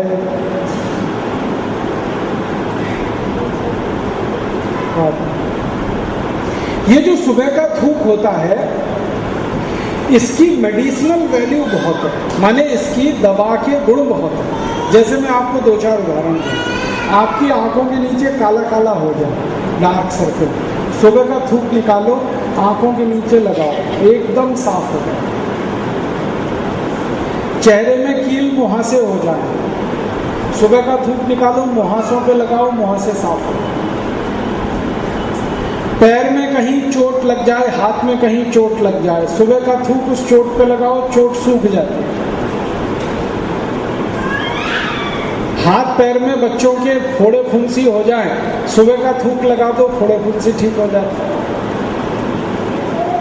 मैंने देखा जले हुए का दाग सुबह के थूक से आप मिटा सकते हो, इतनी ताकत है इसमें। आंखों पे चश्मा चढ़ा हुआ है, सुबह का थूक आंख में लगाओ, काजल की तरह से चश्मा उतर जाएगा, इतनी जोरदार है। आपके शरीर में कैसे भी दाग धब्बे हों, सुबह का थूक उस पर लगाना शुरू कर दो, सब दाग धब्बे मिट जाते। और आप करके देख लो, सुबह का थूक पूरे चेहरे पे लगाओ, चेहरे का रंग लगातार निखरता जाता है। जो काम फेयर एंड लवली नहीं कर सकती, वो सुबह का थूक गारंटी से करता है। करके देख लो, मैंने किया, बहुत लोगों को बताया, और मैंने तो इतने एक्सपेरिमेंट किए हैं। एक बहुत खराब रोग होता है जिसको गैंग्रीन कहते हैं, गैंग्रीन। ये डायबिटीज के लोगों में कहीं घाव हो जाए तो गैंग्रीन आता है, फिर काटना पड़ता है। मैंने डायबिटीज के मरीजों को गैंग्रीन पर सुबह का थूक लगवाया, वो अंग सड़ गया था, वो फिर ठीक हो गया। और थूक उसी का था जिसको डायबिटीज थी, और किसी का नहीं। माने इतनी क्वालिटी वाली चीज है, और हम इसको फोकट में थूकते रहते हैं। इतनी कीमती चीज है। अमेरिका में ये जो थूक होता है ना, ये बिकता है। ये जो शैम्पू का शैशे होता है ना, वैसे अमेरिका में थूक का शैशे होता है, और वो बिकता है। 10 मिलीग्राम का शैशे 10,000 रुपए। आप बोलोगे जी कौन खरीदता है? जो लोगों को कैंसर हो जाता है, और कैंसर की चौथी अवस्था जब आती है तो मुंह में थूक बनना बंद होता है सबसे पहले। तो जब कैंसर हुआ, चौथी अवस्था आई, मुंह में थूक बनना बंद, तो ऐसे व्यक्तियों को थूक खरीद कर मुंह में डालना पड़ता है ताकि कुछ खा सके। तो वो मरीज उसको खरीदते हैं, 10,000 रुपए का शैशे आता है। अब आप सोचो कि जो शैशे 10,000 रुपए का आता है, वो शैशे हम 5 मिलीग्राम का 10,000 में अमेरिका में खरीदते हैं, और यहाँ फोकट में थूकते हैं सुबह ही सुबह। तो ये फोकट की चीज नहीं, इसको थूको मत, इसको पियो। पीने का तरीका, उठते ही पानी पी लो, सब अंदर चला जाएगा। और 2 फायदे होंगे इससे। एक तो थूक अंदर गया तो अंदर का अम्ल शांत हुआ। दूसरा फायदा ये होगा कि सुबह सुबह जब आप पियोगे पानी, तो पानी बड़ी आंत को साफ करेगा। बड़ी आंत की सफाई होगी तो टॉयलेट में जाएंगे, 2-3 मिनट में फ्रेश होके बाहर आ जाएंगे। और जो लोग सुबह सुबह फ्रेश हो जाते हैं, उनकी जिंदगी फ्रेश रहती है। इसलिए उठते ही पानी पीना। कितना? 3 गिलास कम से। छोटे बच्चों को 1 गिलास, बड़े लोगों को 3 गिलास। पीने का तरीका, सिप सिप करके, जब भी पानी पिएंगे सिप सिप पिए। 3 नियम। चौथा और आखिरी नियम आयुर्वेद का, जिंदगी में कभी भी ठंडा पानी नहीं पीना। ठंडा पानी, cold water, fridge water, ice water नहीं पीना। बर्फ डाला हुआ पानी, फ्रिज में रखा हुआ पानी, ये नहीं पीना। क्यों नहीं पिए? बात सीधी सी है कि पेट है गर्म, पानी है ठंडा। अब गर्म पेट में ठंडा पानी डालो तो झगड़ा होने वाला है। झगड़ा क्या होगा, या तो पानी पेट को ठंडा करेगा या पेट पानी को गर्म करेगा। मान लो पानी ने पेट ठंडा कर दिया, पेट के ठंडा होते ही हृदय ठंडा, हृदय ठंडा होते ही मस्तिष्क ठंडा, मस्तिष्क ठंडा होते ही आप ठंडे, और आप ठंडे तो राम नाम सत्य।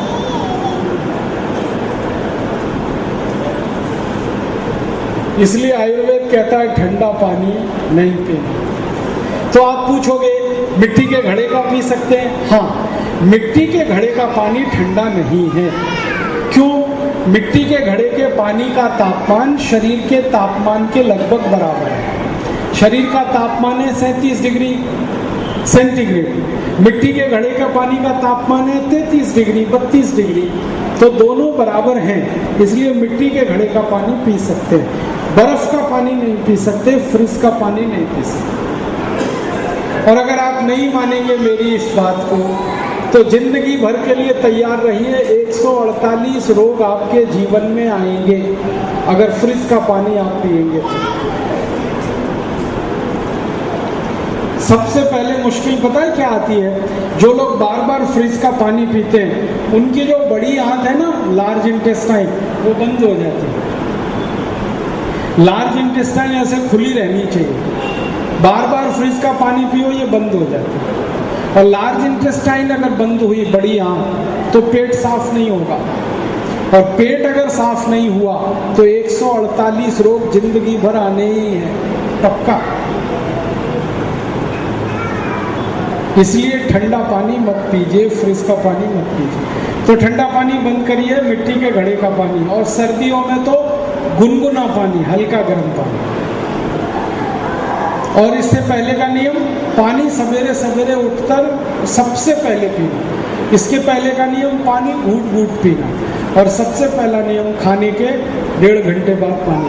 तो ये 4 नियम और 3 बातें जो पहले बताई, शुद्ध तेल, देशी गाय का घी और चीनी बंद, इन 7 नियमों का जो पालन करेगा जिंदगी भर कोई बीमारी नहीं आएगी। मैंने इन 7 नियमों का पालन अपने जीवन भर किया है।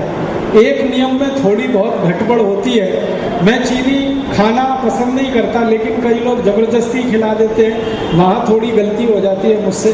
बाकी सब 6 नियम तो कट्टरता से मैं पालन करता हूँ, और वही कारण है कि मेरा वात, मेरा पित्त, मेरा कफ तीनों संतुलित है।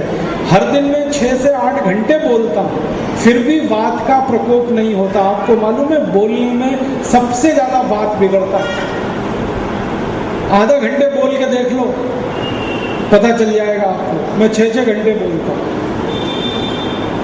और हर दिन मेरा खाना बदलता है, पानी बदलता है, तो भी पेट को कोई तकलीफ नहीं है, क्योंकि पित्त मेरा बराबर काम करता है। मैं अभी यहाँ हूँ तमिलनाडु में, यहाँ आने से पहले मैं महाराष्ट्र में था, वहाँ आने के पहले मध्य प्रदेश में था। हर जगह का खाना अलग, पानी अलग, कोई तकलीफ नहीं होती कोई। कफ भी बराबर है, पित्त भी ठीक है, वात भी ठीक है, इसलिए बीमारी नहीं आती है। और इसका कारण है ये नियम। आप भी इन नियमों का पालन करोगे, आपको भी बीमारी नहीं आएगी। तो सबसे आसान तरीका है निरोगी रहना, स्वस्थ रहना, बीमार नहीं पड़ना। और दूसरा और आखिरी तरीका है कि जो गलती से कभी कोई रोग आ जाए, तो हमने तो कोशिश की पूरी ईमानदारी से, फिर भी कभी कोई रोग आ गया, मान लो वायरल इन्फेक्शन हो गया, बैक्टीरियल इन्फेक्शन हो गया, रोग आ गया, तो चिंता मत करो। रोग आ जाए तो भी चिंता मत करो, क्योंकि हर रोग की दवा अपने रसोई घर में है। ये डॉक्टर के चक्कर में मत पड़ो, रसोई घर में सब दवाएं हैं। आप बोलोगे जी क्या रोग की दवा? हर रोग की दवा रसोई में। ऐसा कोई रोग नहीं जिसकी दवा रसोई में नहीं। अपनी रसोई को ध्यान से आप देखो तो 108 दवाएं हैं रसोई में। धनिया है, जीरा है, हल्दी है, काली मिर्च है, लौंग है, बड़ी सौंफ है, छोटी सौंफ है, दालचीनी है। ऐसे 108 हर एक रसोई में औषधियां हैं, और इन औषधियों से सब बीमारियां ठीक हो सकती। एक भी बीमारी ऐसी नहीं जो ना ठीक। अब मैं बताता हूँ कुछ महत्व की बीमारियाँ जो आपको बहुत तकलीफ देती हैं। सबसे पहले आ जाए, ब्लड प्रेशर हाई है तो रसोई घर में सबसे अच्छी दवा है मेथी का दाना। हाई बीपी के लिए मेथी का दाना सबसे अच्छी दवा, और शुगर के लिए सबसे अच्छी दवा मेथी का दाना। अगर शुगर भी है तो मेथी का दाना सबसे अच्छा। कोलेस्ट्रॉल बढ़ गया तो मेथी का दाना सबसे अच्छा। ट्राइग्लिसराइड बढ़े हैं तो मेथी का दाना सबसे अच्छा। हार्ट में ब्लॉकेज है तो मेथी का दाना सबसे अच्छा। ब्रेन हेमरेज होके चुका है तो मेथी का दाना सबसे अच्छा। ये अकेला मेथी का दाना 70 बीमारियों में काम आता है। इतनी अच्छी दवा। कैसे खाएं मेथी का दाना?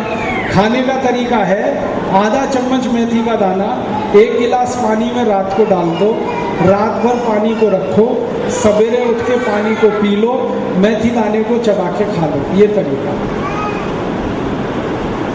सबसे अच्छा। मेथी के दाने को आप कभी मत भूलो, बहुत अद्भुत है ये। अच्छी से अच्छी, खराब से खराब बीमारी दोनों में ही काम है। जैसे घुटने का दर्द है, मेथी का दाना बहुत अच्छा। कमर का दर्द है, मेथी का दाना बहुत अच्छा। कंधे का दर्द है, मेथी का दाना बहुत अच्छा। जोड़ों का दर्द है, मेथी का दाना बहुत अच्छा। सिर में दर्द है, मेथी का दाना बहुत अच्छा। आधे सिर में दर्द है, माइग्रेन, मेथी का दाना बहुत अच्छा। बहुत अद्भुत है मेथी का दाना।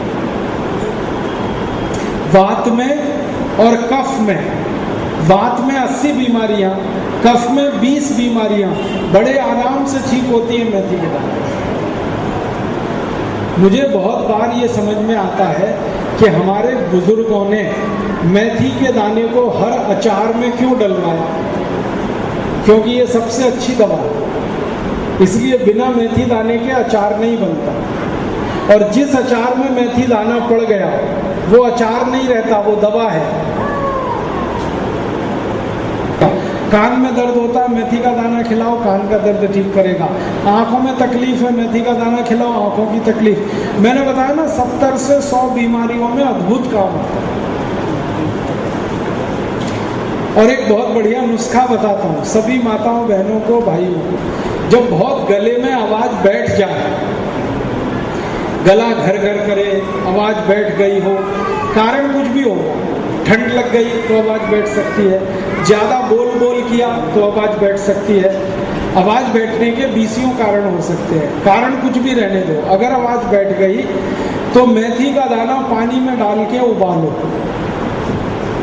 खूब अच्छे से उबालो, और उसमें थोड़ा सेंधा नमक डालो। उबलते हुए मेथी दाने के पानी में सेंधा नमक डालो, उतार लो। फिर इसको थोड़ा ठंडा हो जाए, गले में पी सके इतना ठंडा हो जाए, तो इस पानी से, मेथी के दाने का पानी और सेंधा नमक मिलाया हुआ, इससे गरारा करो।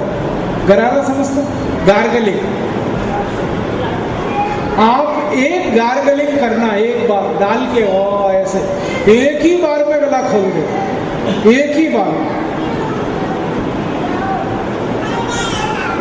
20-20 दिन आप एंटीबायोटिक खाओ, गला ठीक नहीं होता, और मेथी दाने का पानी सेंधा नमक डाल के एक गरारा करो, सारा गला क्लियर।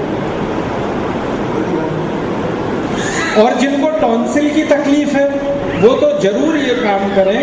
मेथी दाने का पानी, थोड़ा सेंधा नमक, थोड़ी हल्दी, इसको डाल के गरारा जो लोग कर ले, जिंदगी भर के लिए टॉन्सिल की तकलीफ खत्म, जिंदगी भर। अद्भुत है ये मेथी का दाना, इसका ध्यान रखो आप। ऐसे ही अपने घर में बहुत अच्छी दवा है दालचीनी। दालचीनी शहद के साथ, शहद नहीं ले सकते तो गुड़ के साथ। अकेली दालचीनी वात, पित्त, कफ तीनों को संतुलित रखती है। घुटनों का दर्द, कमर का दर्द, कंधे का दर्द, जोड़ों का दर्द, मोटापा हो गया, ब्रेन हेमरेज हो गया, पैरालिसिस हो गया, कार्डियक अरेस्ट हो गया, ऐसी सब बीमारियों में दालचीनी आती है। बार बार बुखार आता है, बार बार सर्दी होती है, बार बार जुकाम होता है, बार बार गला बैठता है, इन सब बीमारियों में दालचीनी आती है।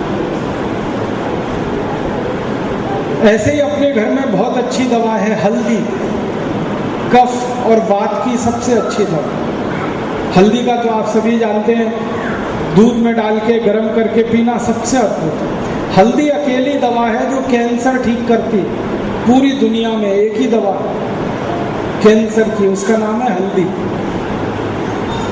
एलोपैथी में कैंसर का इलाज करने के लिए जो ट्रीटमेंट देते हैं ना, उसमें एक केमिकल है करक्यूमिन, वो बॉडी में सप्लाई करते हैं इंजेक्शन से। ये करक्यूमिन सबसे ज़्यादा हल्दी से ही निकलता और कहीं मिलता ही नहीं पूरी दुनिया में। इसलिए कैंसर रोगियों के लिए तो हल्दी रामबाण है। और आयुर्वेद में कहा गया है कि जो नियमित हल्दी खाते रहें, कैंसर होने की शक्यता नहीं है। ऐसे ही अपने घर में बहुत दवाएं हैं। लवंग है, लौंग अद्भुत है, वात के लिए, कफ के लिए अद्भुत है, उसके लिए काली मिर्च है। इसी तरह से अपने घर में दूधी है, माने लौकी है। लौकी का रस हृदय की सबसे अच्छी दवा है।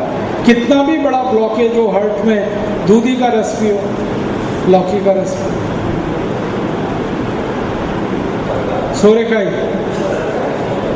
सोरेकाई, लौकी, दूधी सब एक ही नाम है। इसका रस निकालने का तरीका बस ध्यान रखना है, छिलका नहीं उतारना। छिलका उतार दिया तो बेकार, छिलके सहित रस निकाल लो। और रस निकालने के बाद जो कचरा निकलता है वो फेंकना नहीं, खाना। तो कैसे खाएं? रस को छानो मत, कचरा सीधे जाएगा। पानी ज्यादा मिला लो, आसानी से चला जाएगा। अद्भुत है ये लौकी। इसने करोड़ों लोगों के ब्लॉकेज निकाल दिए लौकी ने। और स्वामी रामदेव जी ने बोल बोल के ये महंगी करा दी। पहले 5 रुपए किलो में कोई पूछता नहीं था इसको, अब ये 50 रुपए किलो बिकने लगी है। अपने घर में एक बहुत अच्छी दवा है धनिया पत्ता। थायराइड की कोई भी बीमारी में सबसे अच्छी दवा धनिया पत्ता। धनिया पत्ते को चटनी बनाओ, गर्म पानी में मिला के पियो। थायराइड की 40-40 साल पुरानी बीमारी 25-30 दिन में ही ठीक कर देता धनिया पत्ता। थायराइड, जिनको थायराइड की तकलीफ है सबको आप बताओ, धनिया पत्ते की चटनी गर्म पानी में पिए। चटनी कैसे बनाना? पीस लो पत्थर पे, मिक्सी में पीस लो, उसमें नमक मिर्च कुछ नहीं डालना, धनिया पत्ता से। हाँ, और 1 चम्मच चटनी, आधा गिलास पानी, 2 चम्मच चटनी, 1 गिलास पानी, इतना ही रोज पी लो सुबह खाली पेट। थायराइड की सारी बीमारी, हाइपर थायराइडिज्म, हाइपोथायराइडिज्म और थायराइड से होने वाला मोटापा, ये सब मिटा देता धनिया पत्ता। ऐसे ही पुदीने का पत्ता है, पुदीने के पत्ते की चटनी त्वचा के किसी भी रोग में लगाओ, जैसे खाज है, खुजली है, दाद है, सोराइसिस है, इचियोसिस है, एक्जिमा है, सब में पुदीने के पत्ते की चटनी लगाओ, सब बीमारी मिटा देता है। बड़े से बड़ा जले का दाग पुदीने के पत्ते की चटनी से मिट जाता है। अद्भुत है ये। ऐसे ही अपने घर में नीम का पत्ता, नीम का पत्ता माने मीठा नीम, मीठा नीम हम समझते हैं कड़ी पत्ता जिसको कहते हैं। ये कड़ी पत्ता बहुत अद्भुत है वात के और कफ के सभी रोगों के लिए। बीपी बढ़ गया, कड़ी पत्ते की चटनी बनाओ, कड़ी पत्ता आप जानते हो, गुनगुने पानी में पियो, बीपी एकदम नॉर्मल कर देता है कड़ी पत्ता। मीठा नीम, कड़ी पत्ता जो सब्जी में डालते हैं हम, बीपी हाई है तो नॉर्मल करता, लो है तो नॉर्मल करता। खून अगर गाढ़ा हो गया, कोलेस्ट्रॉल बढ़ गया, पतला कर देता। हाँ, कोलेस्ट्रॉल कम करेगा, ट्राइग्लिसराइड कम करेगा। अद्भुत है कड़ी पत्ता। छाछ में कड़ी पत्ता मिला के पीते रहो, जिंदगी में कभी हार्ट अटैक नहीं आएगा, कभी बीपी नहीं बढ़ेगा। छाछ में कड़ी पत्ता मिला के पीते रहो। ये सब अपने घर में है। मैं कोई नई बात नहीं कह रहा हूं, मैं सब वही कह रहा हूं जो हजारों साल से अपने घर में होके आई, बस हमारे ध्यान में नहीं है क्योंकि हम डॉक्टर के चक्कर में फंसे। तो मैं आपसे बार बार कह रहा हूं, बीमारी से नहीं डॉक्टर से बचो, बीमारी से नहीं दवाओं से बचो, बीमारी से नहीं ऑपरेशन आदि से बचो, और ये घर में जो दवाएं हैं इनका उपयोग जल्दी ज्यादा से ज्यादा घरों में ये बात अगर पहुंच जाए तो लाख करोड़ रुपए, 7 लाख करोड़ रुपए देश का बचे। ये है मेरी भावना। तो आप इस भावना का सम्मान करें और अपने जीवन को थोड़ा व्यवस्थित करें, थोड़ा योग प्राणायाम करें, आधे घंटे सुबह प्राणायाम करें, आधे घंटे शाम, और ज्यादा नहीं कर सकते तो 2 प्राणायाम जरूर करें, कपालभाति, अनुलोम विलोम। कपालभाति आप जानते हैं, जोर से सांस बाहर निकालना, और अनुलोम विलोम एक नाक से सांस लेना, दूसरे से छोड़ना, दूसरे से लेना पहले। तो ये अनुलोम विलोम कपालभाति 15-15 मिनट सुबह शाम करते रहें, जिंदगी भर निरोगी रहेंगे, कोई तकलीफ नहीं है। ये हमारा अभियान है, हर व्यक्ति सुखी हो, निरोगी हो, स्वस्थ हो, ताकि देश का पैसा बचे। और दूसरा अभियान है हमारा देश निरोगी हो। देश को बहुत बीमारियां हैं, सबसे बुरी बीमारी मैंने पहले बताया, भ्रष्टाचार। इस भ्रष्टाचार रूपी बीमारी में हर साल 18 लाख करोड़ रुपए बर्बाद होता है देश का, और बहुत दुख है मुझे कि ये आपके और मेरे खून पसीने की कमाई का पैसा है। अब ये होता क्या है, हम जो टैक्स देते हैं नेता और अधिकारी उसको लूट लेते हैं, और ये लूट कर पैसा विदेशी बैंकों में जमा होता है। अभी थोड़े दिन पहले एक नेता पकड़ा गया, उसका नाम है मधु कोड़ा। झारखंड में 2 साल मुख्यमंत्री रहा, और 2 साल मुख्यमंत्री रहने में उसने 5,600 करोड़ रुपए लूट लिए 2 ही साल। और झारखंड भारत का सबसे गरीब राज्य है। अब सबसे गरीब राज्य में से कोई 5,600 करोड़ अगर लूट सकता है, तो सबसे अमीर राज्य में जो 10-10 साल मुख्यमंत्री रह चुके हैं, उन्होंने कितना लूटा होगा आप अंदाजा लगा सकते।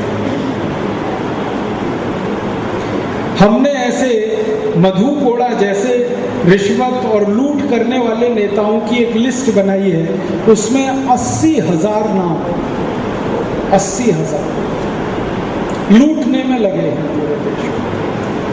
और इसके नीचे जो अधिकारी हैं वो लाखों में हैं, वो भी लूट रहे हैं, लूट कर सारा धन विदेशों में जमा कर रहे हैं। विदेशों में जो धन अब तक इन्होंने लूट कर जमा कर लिया है वो करीब 258 लाख करोड़ रुपए,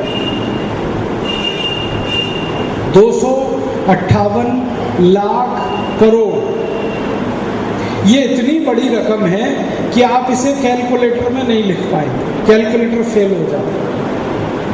लेकिन ये इतनी बड़ी रकम है कि ये रकम हमें वापस मिल जाए तो हम 25 पंचवार्षिक योजनाएं इस रकम से बना सकते हैं। एक पंचवार्षिक योजना 5 ईयर प्लान में 10 लाख करोड़ खर्च होता है, हम 25 योजनाएं बना सकते हैं। इस रकम का एक दिन मैंने हिसाब निकाला कि 258 लाख करोड़ से सोना खरीदे, जो सबसे महंगा है इस समय, तो 258 लाख करोड़ का इतना सोना आता है कि भारत के 6,38,365 गांवों की एक एक सड़क पर 10 मिलीमीटर मोटा सोने का पतरा बिछा सकते। इतनी बड़ी रकम, और ये रकम हमारी लूट कर नेताओं ने विदेशों में जमा की है। तो भारत स्वाभिमान ने एक दूसरा अभियान शुरू किया है, भ्रष्टाचार मिटाओ। तो उसमें क्या करना है, जो लूटा हुआ रकम विदेशों में है इसे वापस लाना, 258 लाख करोड़। आप बोलोगे ये कैसे आएगा? इसको वापस लाने के 4 रास्ते हैं। पहला रास्ता है कि ये रकम जो बाहर गई है, जिन बैंकों में जमा है, उन बैंकों में एक नियम है, जैसे स्विट्जरलैंड की बैंकें हैं, पनामा की बैंकें हैं, ट्रिनिडाद की बैंकें हैं, टोबैगो की बैंकें हैं। इन बैंकों में एक नियम है कि जब तक धन किसी की व्यक्तियों ने जमा कर रखा है, हम चाहते हैं कि कानून से ये धन राष्ट्र की संपत्ति बन जाए तो ये पैसा हमें वापस मिल जाए। आप बोलेंगे कौन करेगा ये काम? ये काम करने की ताकत सुप्रीम कोर्ट में है। सुप्रीम कोर्ट ये चाहे तो 258 लाख करोड़ रुपए को राष्ट्र की संपत्ति बना सकता है। तो इसलिए हमने सुप्रीम कोर्ट में एक मुकदमा किया है और उस मुकदमे की इस समय सुनवाई चल रही है। बहस कर रहे हैं एक बहुत मशहूर वकील राम जेठमलानी, और हमारा मुकदमा स्वीकार हो गया है, सुप्रीम कोर्ट एडमिट हो गया।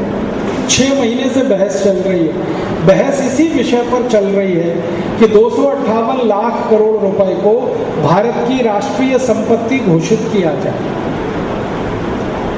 सुप्रीम कोर्ट ने सरकार को नोटिस दिया है। अब सरकार थोड़ी परेशान है।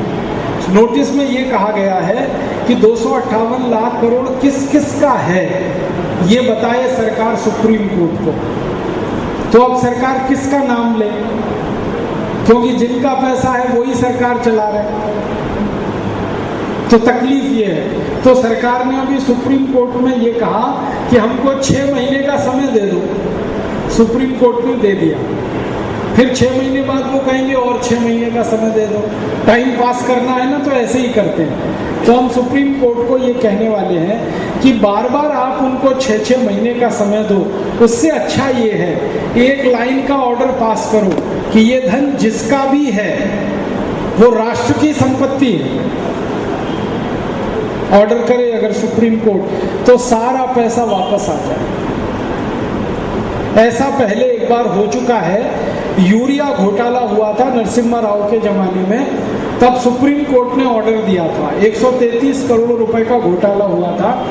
पैसे चले गए थे, यूरिया नहीं आया, तो सुप्रीम कोर्ट ने ऑर्डर दिया था। तो वो पैसे पकड़े गए थे स्विस बैंक में और नरसिम्हा राव के बेटे के खाते में निकले वो पैसे। तो सुप्रीम कोर्ट ने नरसिम्हा राव के बेटे को तो जेल भेज दिया और पैसे वापस मंगा लिए थे। तो हम सुप्रीम कोर्ट में यही कह रहे हैं कि अगर यूरिया घोटाले के पैसे आ सकते हैं तो चारा घोटाले के भी आ सकते हैं, बोफोर्स घोटाले के आ सकते हैं, एनरॉन घोटाले के आ सकते हैं। घोटाले सब एक। और हो सकता है सुप्रीम कोर्ट ये फैसला दे दे, हम जीत जाएं तो ये सारा पैसा आ जाए। दूसरा रास्ता है कि संसद में हम एक प्रस्ताव पारित कराना चाहते हैं कि 15 अगस्त 1947 के बाद जितने घोटाले भारत में हुए उन सबका पैसा राष्ट्र की संपत्ति है और संसद इस प्रस्ताव पर बहस करे। बहस के समय हम देखें कौन कौन इसका विरोध कर रहा है। जो विरोध करेगा पक्की बात है पैसे उसी के हैं और खाता उसी का। जिस दिन ये प्रस्ताव संसद में आएगा ना, आप जरूर देखना टीवी पे और ये देखना आपका सांसद क्या कह रहा है। कोई आपका भी सांसद है ना लोकसभा में, उसकी पोल उसी दिन खुलेगी कि बेईमान है कि ईमानदार है। अगर प्रस्ताव का समर्थन करे तो ईमानदार है, ना करे तो बेईमान।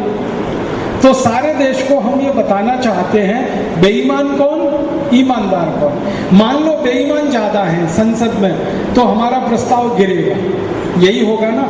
तो हमने अगला संकल्प लिया है कि 2014 में जब देश में चुनाव आएगा लोकसभा का, तब हम देश के लोगों से अपील करेंगे कि कई सांसद हमको जिता कर दो जो 258 लाख करोड़ रुपए को वापस लाए।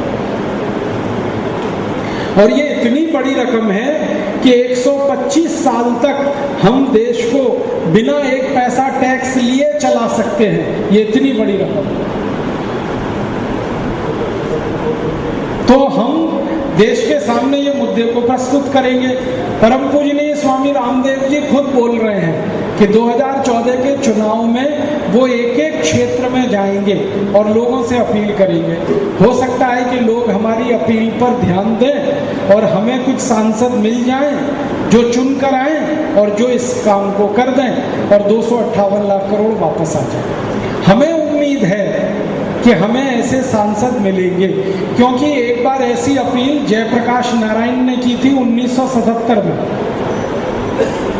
और उनकी अपील पर 377 सांसद चुनकर आए थे संसद में, जबकि जेपी के पास पार्टी नहीं थी, फंड भी नहीं था, फिर भी 377 सांसद जीते थे।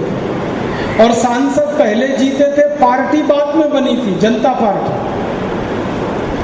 तो अगर जेपी को भारत के लोग 377 सांसद चुनकर दे सकते हैं, तो परम पूजनीय स्वामी रामदेव जी को क्यों नहीं दे सकते?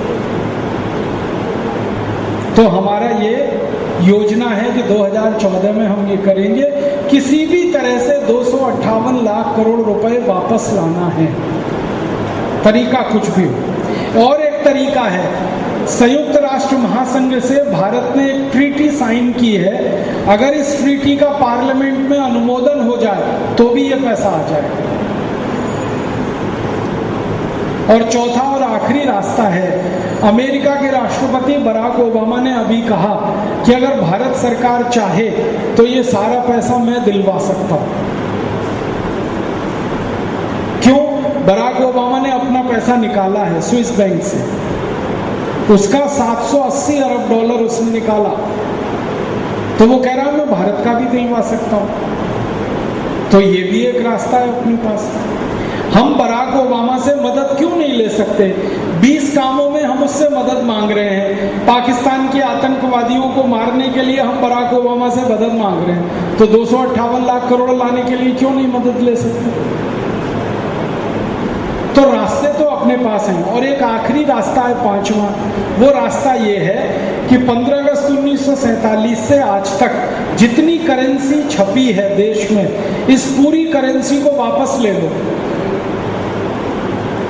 15 अगस्त 1947 को जो पहला नोट छपा उसका नंबर हमारे पास है, और 2014 में आखिरी नोट जो छपेगा वो नंबर भी है। इसके बीच की पूरी करेंसी हम विड्रॉ करते हैं 6 महीने में, तो सारा धन विदेशों से अपने आप वापस आ जाएगा। कुछ करना नहीं, जिसका पैसा वो झक मार के खुद लेके आएगा। क्यों? 6 महीने के बाद ये नोट कागज का टुकड़ा हो जाएगा, बात खत्म। तो सारे पैसे आ गए 258 लाख करोड़। फिर हम क्या कर सकते हैं? नई करेंसी प्रिंट करके उतने ही वैल्यू की मार्केट में डाल सकते हैं, सारा ब्लैक मनी जीरो हो जाएगा। ये पांचवा रास्ता। और इस रास्ते में पहला कदम हम ये उठा सकते हैं कि 1000 का नोट, 500 का नोट और 100 का नोट, इसको पहले रिकॉल कर लो।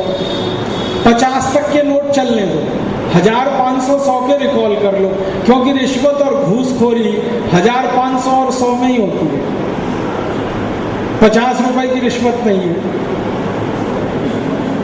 तो ये पांचवा रास्ता है।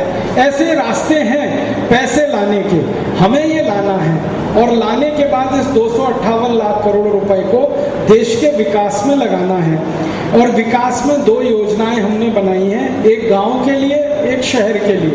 गांव की योजना ये है कि 50 लाख करोड़ रुपए हम खर्च करें तो हर गांव में पीने का पानी, चलने के लिए सड़क, दवा के लिए हॉस्पिटल, डॉक्टर, शिक्षा के लिए स्कूल और कॉलेज, और रोजगार के लिए हर गांव में 100 उद्योग। ये हो सकता है 50 लाख करोड़ में, 6,38,365 गांव। और ये काम करके सब गांव हमारे सुखी और स्वावलंबी हो जाएं तो 208 लाख करोड़ बचेगा। वो बची हुई रकम को फिक्स डिपॉजिट में रख दें तो साल का ब्याज 20 लाख करोड़ आएगा। उस ब्याज से शहरों का विकास कर लें, और 5 साल में हमें 100 लाख करोड़ मिल जाएगा, सभी शहरों का विकास हो जाएगा। 6 साल के बाद पता नहीं चलेगा कि करें क्या अब इस रकम का, क्योंकि 20 लाख करोड़ तो हर साल आएगा। तो फिर हमने सोचा कि वो 20 लाख करोड़ का जो योजना है वो ये कि अपने जो पड़ोसी देश हैं गरीब, इनकी गरीबी दूर करेंगे। 70 देशों की हमने सूची बनाई है, 2 देश उसमें नहीं है, पाकिस्तान और चीन। इन 2 देशों को छोड़कर 70 देशों की मदद करेंगे, उनकी गरीबी मिटेगी, फिर उनसे हमारी दोस्ती हो जाएगी। उन 70 देशों की दोस्ती की ताकत पर चीन के साथ पुराना हिसाब चुकाएंगे।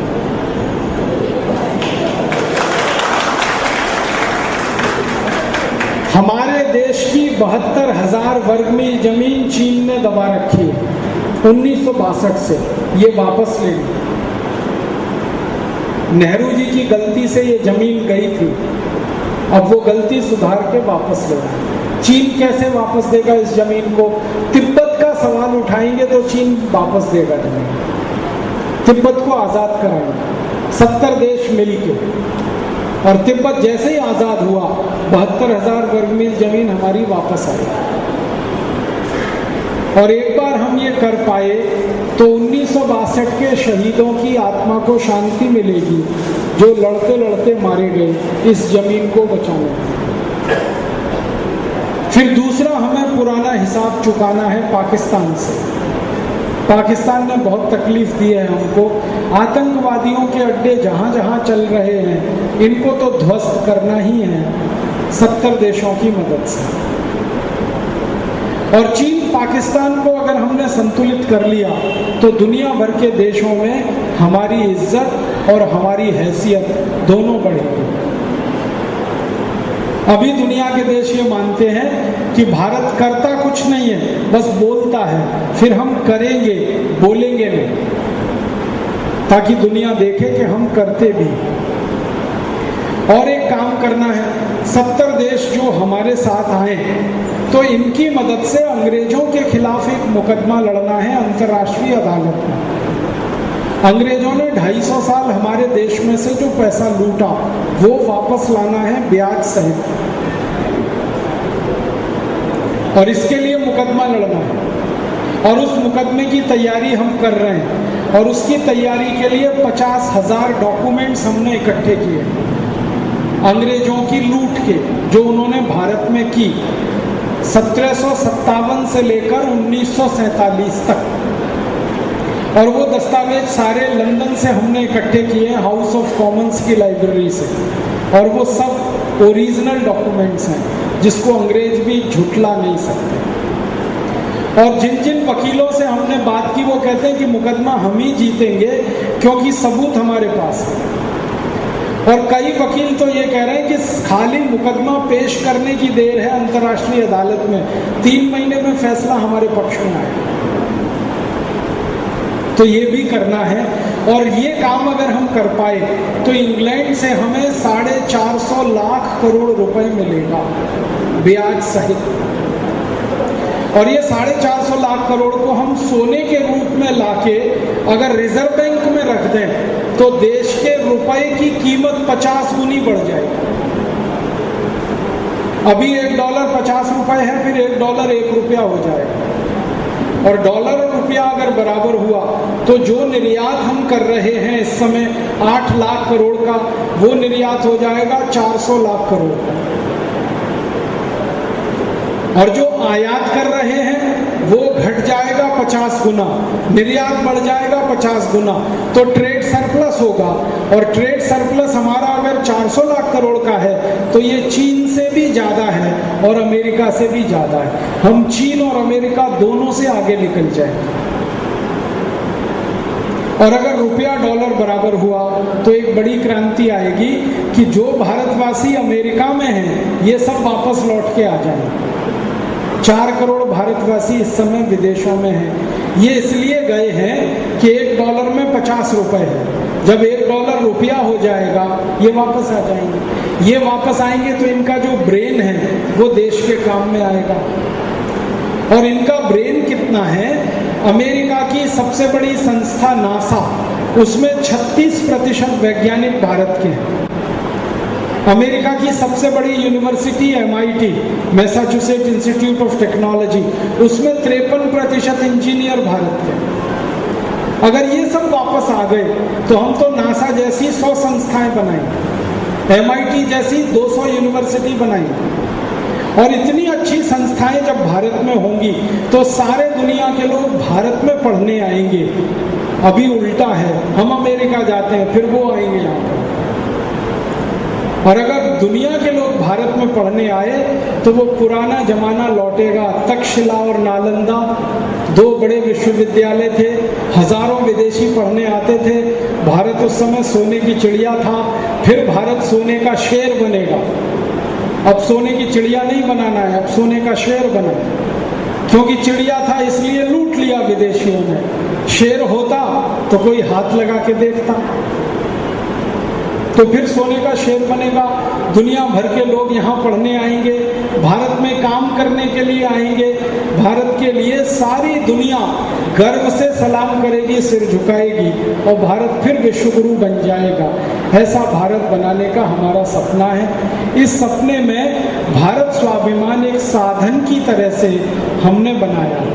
भारत स्वाभिमान साधन है, लक्ष्य नहीं है। लक्ष्य तो भारत बनाना है, भारत स्वाभिमान उसके लिए एक इंस्ट्रूमेंट है, एक मशीन के जैसा है, टेक्निक के जैसा है। अब आप इसमें थोड़ी हमारी मदद करें तो ये काम होगा। मदद क्या? हमें 5 करोड़ लोग मेंबर बनाने, ये काम पूरा करने का, और 5 करोड़ में से आप एक एक मेंबर हो सकते हैं। आप एक मेंबर बने, फिर 10 को और कहें, 10 और मेंबर बनाएं, फिर वो 10 को कहें, तो 5 करोड़ का लक्ष्य पूरा हो तो 50 करोड़ तक हमारी बात पहुंचे, तो संसद में 400 सांसद इस विचार के अपने आप पहुंच जाएंगे। संकल्प करता है तो भगवान भी उसकी मदद करते हैं। मैं आपको 2 उदाहरण दूंगा। एक सन्यासी हुए समर्थ गुरु रामदास महाराष्ट्र में। उन्होंने एक संकल्प लिया था, औरंगजेब का शासन खत्म करना। अब समर्थ गुरु रामदास के संकल्प को भगवान ने पूरा कराने के लिए छत्रपति शिवाजी महाराज को पैदा किया इस देश में। और छत्रपति शिवाजी महाराज ने अपनी उम्र के 17वें साल में समर्थ गुरु का सपना पूरा किया, औरंगजेब का साम्राज्य पूरे दक्षिण भारत से खत्म कर दिया। और बाद में तो औरंगजेब उत्तर भारत से भी खत्म हो गया और 1707 में मर गया और मुगल शासन का अंत हो गया। तो सन्यासी का सपना ऐसा होता है। एक सन्यासी थे स्वामी रामतीर्थ। उन्होंने संकल्प लिया था हैदराबाद की रियासत को भारत में मिलाना। हैदराबाद का जो निजाम था वो बार बार बोलता था कि मुझे पाकिस्तान जाना। स्वामी रामतीर्थ कहते थे कि पाकिस्तान निजाम जाए, रियासत भारत में रहे। और वो संकल्प पूरा किया भगवान ने, सरदार वल्लभ भाई पटेल को इस देश में भेजा, और सरदार वल्लभ भाई पटेल ने हैदराबाद रियासत को भारत में मिलाया। ऐसे सैकड़ों उदाहरण हैं। जब सन्यासी ने संकल्प किया तो भगवान ने संकल्प पूरा किया। अभी स्वामी रामदेव जी एक सन्यासी हैं, उन्होंने संकल्प कर लिया 258 लाख करोड़ रुपए वापस लाना, भ्रष्टाचार मुक्त बनाना देश को, बीमारियों से मुक्त बनाना, बुराइयों से मुक्त बनाना, देश को सुखी समृद्धशाली शक्तिमान बनाना। तो भगवान फिर ये संकल्प करा रहा है पूरा। मेरे जैसे, आपके जैसे 2,40,000 कार्यकर्ता तो आ गए हैं, 11 लाख और आने वाले हैं, काम तो होने ही वाला है। आप मदद करेंगे तो श्रेय आपको मिलेगा, नहीं तो किसी दूसरे को मिलेगा। इसलिए मेरी विनती है कि आप इस काम में जरूर आगे आएं, मदद करें। आप अपने समाज की तरफ से मदद कर सकते हैं, व्यक्ति के रूप में भी मदद कर सकते हैं। अब क्या करें इसके लिए? हमने एक फॉर्म बनाया है मेंबर के लिए, आप वो ले जाइए, स्टॉल पे रखा हुआ। एक फॉर्म की कॉपी करा सकते हैं, बनता तो 51 रुपये, तो आप दान कर दीजिए 51 रुपये। आप जो दान देंगे उसी से हमको ये लड़ाई लड़नी है। ये सुप्रीम कोर्ट का जो केस लड़ रहे हैं उसी पैसे से, संसद में सांसदों को लेके जाना है उसी पैसे से, कानून बदलवाने हैं उसी पैसे से, सब लड़ाई उसी से लड़नी है। और हमने एक संकल्प और किया है कि किसी करोड़पति व्यक्ति से 50 करोड़ या 100 करोड़ नहीं लेंगे हम। 10 करोड़ में ये ईमानदारी की है। कोई हमको 100 करोड़ देगा तो वो ईमानदारी का तो नहीं है, ये तो पक्की बात, वो तो बेईमानी का। और बेईमानी का पैसा बेईमान बनाता है, ईमानदारी का पैसा ईमानदारी लाता है। तो हमने देश भर में 5 करोड़ लोगों से 50-50 रुपए लेने का तय किया है हमारी लड़ाई के लिए। तो आप 50-51 रुपए देंगे, हमारा फंड बनेगा, और आप मेंबर बनेंगे तो हमारी ताकत बनेगी। इसके बारे में गांधी जी कहते थे कि हर व्यक्ति खादी पहने तो भारत में कोई बेरोजगार ही ना रहे। तो उस खादी को हमने फिर जीवित करने की कोशिश की है। हाथ से बुनी, हाथ से कती और बहुत अच्छी प्रिंट की खादी यहाँ है, शायद बाज़ार में आपको ना मिले, आप थोड़ी थोड़ी लें, हमारे कार्यकर्ताओं की मदद हो, हमारे अभियान की मदद हो। CD आप लें और इसकी कॉपी करके लोगों को दें, पुस्तक लें, दूसरों को पढ़ने को दें, खुद पढ़ें और हमारे मेंबर बने। मेंबरशिप के लिए ये फॉर्म है, आप यहाँ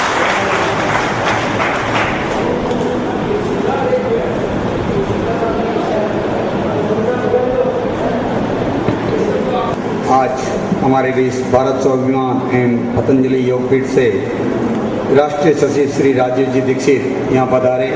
हमने पहले भी इनका प्रोग्राम बनाया था कि ये मदुरई पधारे, लेकिन हमारे को उस समय मौका नहीं मिला और अभी हमने ट्राई की और हमारे बीच में श्री अश्विन भाई पटेल ने, जो यहाँ के प्रभारी है, उन्होंने भी बताया कि राजीव जी दीक्षित आ रहे हैं और सर जी ये प्रोग्राम बन गया। हम बहुत बहुत धन्यवाद देते हैं एवं बहुत बहुत आभार प्रकट करते हैं आपका। इनके साथ ही संपत कुमार जी जो प्रदेश अध्यक्ष भारत स्वाभिमान से पधारे हैं और इनके साथ श्री निरंजन भाई किसान संगठन प्रदेश अध्यक्ष एवं पलट टाइम के संपादक, जो हमारे हर सप्ताह मदुरई में पलट टाइम आता है, उनके आप संपादक हैं। हमें इनका बहुत बहुत सहयोग प्राप्त होता है मदुरई की न्यूज़ लगाने में, उनके लिए हम बहुत बहुत धन्यवाद। और इसी क्रम में मैं आज के आयोजक श्री शकल श्री संघ की तरफ से भारत स्वाभिमान के माला के बाद तालियां के लिए मैं आमंत्रित करता हूँ Madurai north Indian welfare association के अध्यक्ष श्री सुरेश जी गुप्ता से कृपया तालियां को मान करें।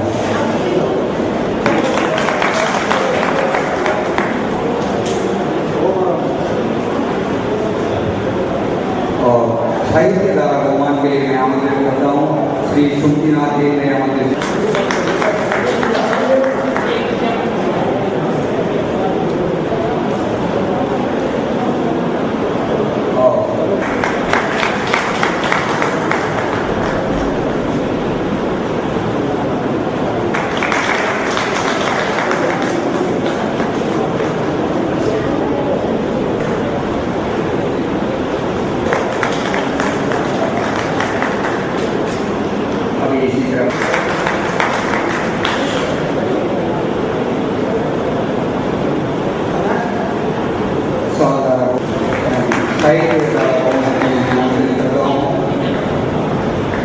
श्री गुरुराज चौधरी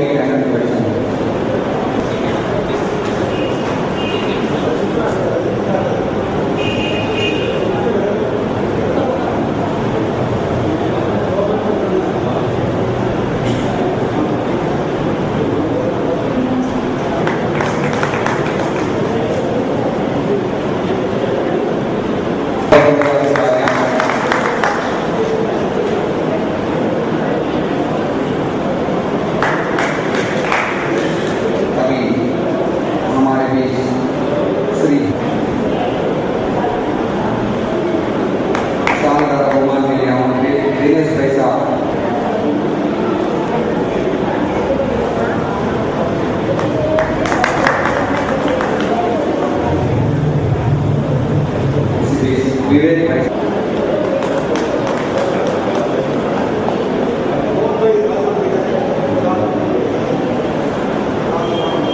साल धारा प्रमाण के लिए मोहन जी बोले।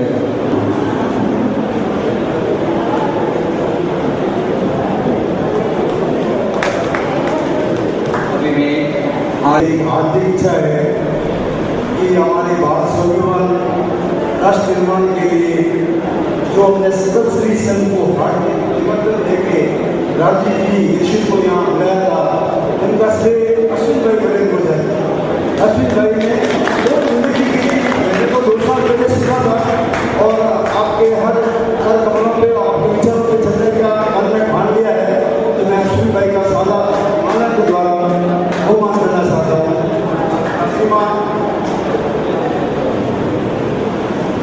भाई साहब राजीव जी दीक्षित